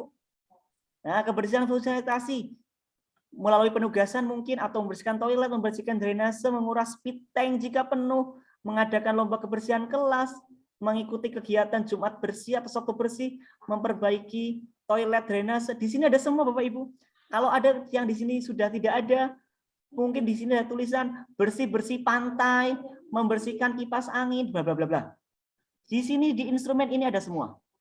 Contoh-contohnya ada semua. Begitu Bapak Ibu. Nanti filenya dibuka kembali nggih. Oke, di negara sana, di negara Konoha Bapak Ibu, banyak sekali yang seneng ngopi file tapi tidak dibuka. Itu di negara sana, tidak di Kota Semarang. Kalau di Kota Semarang ya ngopi ya dibuka gitu. Malah sampai lupa kalau di sana itu. Dulu pernah ngopi di mana ya begitu. Ya, nanti dilihat lagi Bapak Ibu. Monggo. Baik, semoga menjawab pertanyaannya. Saya lanjut. Pertanyaan selanjutnya dari Ibu Reni di SDN Betompon 2. Untuk jumlah pohon atau tanaman, apakah harus disesuaikan dengan jumlah warga sekolah? Semisal sesuai dengan jumlah warga sekolah, itu yang dihitung jumlah tanamannya atau per jenis tanamannya. Seperti itu Bapak, terima kasih. Oke, tidak harus Mbak. Semua punya resiko. Semakin banyak jumlah tanaman, semakin banyak hasil yang harus dikelola dengan baik untuk menjadi kompos atau organiknya dengan baik. Kemudian semakin banyak jenis tanaman, resikonya adalah baiknya semakin tahu atau semakin kaya keanekaragaman hayatinya. Tetapi kita lihat juga luas lahan yang tersedia bagaimana begitu. Jadi silakan disesuaikan dengan apa yang menjadi masalah dan potensi di sekolah masing-masing. Kalau sekolah mempunyai program 1 duta, esasi duta, 1 siswa 2 tanaman, ya berarti tinggal dikalikan aja. Tapi kalau susu, sawong sawit, ya dikalikan aja satu orang 1 tanaman. Atau mungkin 1 kelas 1 tanaman, ya silakan. 1 guru 1 anggrek misalkan, silakan. Silakan disesuaikan dengan lahan yang ada. Kegiatan penanaman tidak hanya dilaksanakan di sekolah. Kalau memang terbatas dan ingin menanam, tidak punya lahan, bisa kok di lahan yang lain, misalkan lahannya Pemkot, warga sekitar, tapi harus izin begitu. Itu malah menjadi kegiatan kolaboratif Bapak Ibu. Ya, gitu Mbak Reni dari Petompon 2 nggih. Betul Bapak. Terima kasih Pak Ardi, masih semangat ya Pak. Oh, kalau saya masih ini, monggo Bapak Ibu kalau masih semangat apa tidak. Kita mau akhir di jam berapa? Ini pertanyaannya masih banyak. Baik, saya lanjut ya Pak Ardi. Monggo. Ini ada pertanyaan dari SMP Negeri 27 Semarang. Yang pertama, untuk SOP ini apakah hanya ditandatangani oleh kepala sekolah saja atau perlu dilaporkan dan ditandatangani oleh dinas? Yang kedua, apakah untuk penanggulangan bencana atau hanya pembentukan tim SSB saja sudah bisa memenuhi kriteria pada program menuju adiwiyata ini? Bagaimana Pak Ardi? Oke, terima kasih. Silakan. SOP cukup kepala sekolah saja, enggak apa-apa. Tapi dilaksanakan ya, jangan cuma sebentar hitam di atas putih, dilaksanakan. Karena yang membuat sekolah, kemudian silakan tangani kepala sekolah atau ketua timnya juga, atau pokja pengelolaan sampah, kemudian mengetahui kepala sekolah. Silakan. Kemudian yang kedua, kalau sudah membuat tim, otomatis punya program dong. Misalkan Satgas COVID ya di sekolah, otomatis punya program dong. Mau ngapain itu? Membuat tim nggak punya program. Nah, jadi program-program itu upaya mitigasi juga. Tuh, oke ya. Itu Mbak. Singkat pada jelas. Singkat pada jelas. Betul. Oke, lanjut langsung Pak dari Ibu Sri Rahayu dari SMP Negeri 3. Untuk usulan CSA dalam bentuk seperti apa? Begitu Pak. Hanya itu. Terima kasih. Oke, terima kasih Bu Yayu dari SMP 3 nggih. Betul. Oke, sesuai tadi yang disampaikan, bentuknya file dimasukkan dalam Google Drive, diunggah, dan nantinya ada video profil sekolah juga, kemudian ada dokumen-dokumen itu bisa PDF, kemudian ada foto-foto, nanti disesuaikan dengan yang diminta di foldering itu. Untuk jelasnya nanti akan disampaikan di ngosik yang ketiga, bulan depan. Ya, sekarang intinya itu Bapak Ibu, semua bentuknya file. Oh iya, walaupun file, ada filenya yang namanya file perangkat pembelajaran RPP Bapak Ibu semua. Jangan lupa RPP yang terintegrasi dengan lingkungan. Ya. Oke, itu Bapak Ibu, Bu Yayu. Terima kasih. Terima kasih Pak Ardi. Ini ada masukan Bapak dari beberapa instansi. Mungkin nanti file materi bisa di-share di grup karena juga tadi beberapa instansi tidak keluar audionya, jadi materinya tidak tersampaikan dengan baik. Seperti itu. Baik. Pertanyaan tadi merupakan pertanyaan terakhir dari sesi tanya jawab. Terima kasih Pak Ardi selaku narasumber telah menyampaikan materi, berdiskusi, menjawab pertanyaan, dan berbagi pengalaman. Ada tambahan mungkin Pak Ardi? Oke, terima kasih ya Mbak Giza. Jadi Bapak Ibu jangan khawatir. Diskusi hari ini kita nanti akan upload di YouTube. Kemudian nanti bisa diulang-ulang kembali. Kalau bosen mendengarkan suara saya ya monggo ditutup telinga begitu ya. Nanti filenya untuk file materi akan saya sampaikan di grup CSAK. Nanti nggih, Bapak Ibu tetap semangat. Kita niatkan ibadah dan spesial untuk MI Taufiqiyah MTS Negeri 2 Semarang, SD Rejosari 1, SD Pandan Lamper 1, kemudian SD Negeri Sampangan 2, SD Petompon 2, SMP 27 dan SMP 3 dapat door prize. Ditunggu door prize-nya. Tadi yang tanya dapat door prize. Insya Allah dapat tanaman langka, tanaman endemik Kota Semarang yaitu Tamaridus indica, asam Jawa. Ditunggu, insya Allah nggak banyak-banyak sih Bapak Ibu. Ini mumpung bulannya bulan menanam, ya. Nanti kok aduh ya sekolahannya ya. Nomor dijemput apa ditanam, diantar nanti gampang. Kita janjian aja. Terima kasih Pak Ardi. Iya Bapak Ibu. Oh iya Bapak Ibu, ini pesan. Kalau Bapak Ibu mengadakan kegiatan penanaman pohon, pembibitan, mohon diimbangi dengan perawatan. Sama halnya dengan kita, Bapak Ibu semua berani menikah, ngopeni anak ewong ya kudu diopeni. Berani jab kubur kudu berani dinafkahi. Ya sama halnya dengan tanaman, kita berani menanam harus kita pelihara. Gitu nggih Bapak Ibu nggih. Jangan sampai kita dosa. Gitu. Itu Bapak Ibu terima kasih. Mohon maaf saya bukan mengajari tapi sharing untuk lebih menjembatani keluh kesah Bapak Ibu semua karena banyak yang tanya ke saya, "Mas, kelanjutannya gimana?" begitu. Semangatnya luar biasa Bapak Ibu semua. Semoga nanti ini ada berapa Mbak Giza? 76 ya, 76 peserta. Ada 76 peserta. Nah, minimal dah 76 peserta ini bisa mengusulkan semua begitu. Dan mungkin nanti bisa dipandu untuk foto bersama Bapak Ibu. Biar bisa untuk dokumentasi sekolah. Oh iya Bapak Ibu, link presensi akan kami berikan di grup, nanti bisa di situ di link presensinya ada bukti mengikuti dengan screenshot foto atau mungkin selfie di sekolah panjenengan semua yang mengikuti bersama-sama. Biar keseruannya nanti kita buatkan video. Oke ya Bapak Ibu, terima kasih. Terima kasih Mbak Baik, Giza. terima kasih Pak Ardi. Semoga sehat dan semangat selalu Bapak. Baik, Bapak dan Ibu peserta ngobrol asik GPBLHS, di sesi tanya jawab tadi terdapat beberapa poin yang dapat menjadi simpulan. Di antaranya, gerakan PBLHS ini dilakukan dalam jenjang sekolah dasar hingga sekolah menengah sederajat yang meliputi perencanaan, pelaksanaan, pemantauan, dan evaluasi. Kemudian evaluasi pelaksanaan gerakan ini nanti disusun berdasarkan evaluasi diri sekolah yang tadi EDS tadi ya, dan juga identifikasi potensi dan masalah lingkungan hidup atau IPMLH. Dan seperti yang telah dipaparkan oleh Pak Ardi tadi, identifikasi PMLH itu dilakukan sesuai kondisi dan isu atau potensi dan masalah yang terjadi di lingkungan sekolah. Jadi, langkah-langkah yang harus dilakukan oleh pihak sekolah yaitu pertama, mengidentifikasi masalah di sekolah sesuai 6 aspek, kemudian masukkan ke dalam tabel perencanaan program yang dari kementerian, kemudian pelaksanaan, selanjutnya mentoring dan evaluasi oleh tim. Seperti itu yang saya tangkap tadi dari pemateri. Hadirin, tidak terasa kita telah sampai di penghujung acara. Demikianlah rangkaian acara ngobrol asik GPBHLS ini. Terima kasih kepada pihak yang telah berpartisipasi untuk terselenggaranya acara. Saya Gisa Abel, mewakili pihak penyelenggara acara. Mohon maaf apabila terdapat kekeliruan selama acara berlangsung. Nanti kita tahan sebentar untuk sesi foto. Kami pamit undur diri. Wassalamualaikum warahmatullahi wabarakatuh. Sampai jumpa. Waalaikumsalam warahmatullahi wabarakatuh. Baik Bapak Ibu, kita masuk ke sesi foto. Boleh di-on-kan kameranya. On kamera.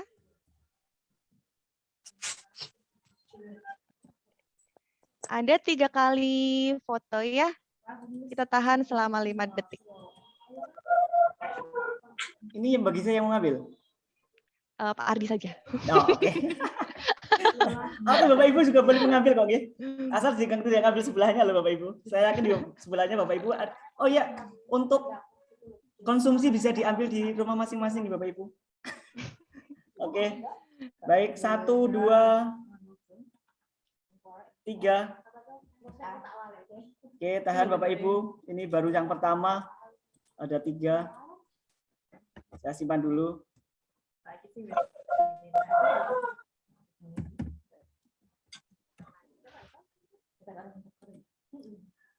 Oke, lanjut yang kedua, termin yang kedua. Wah, Banyumanik 4 ini Jan.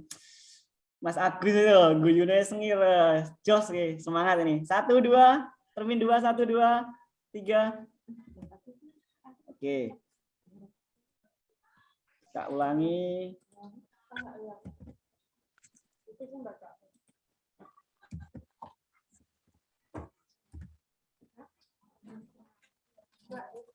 Terakhir Bapak Ibu yang ketiga.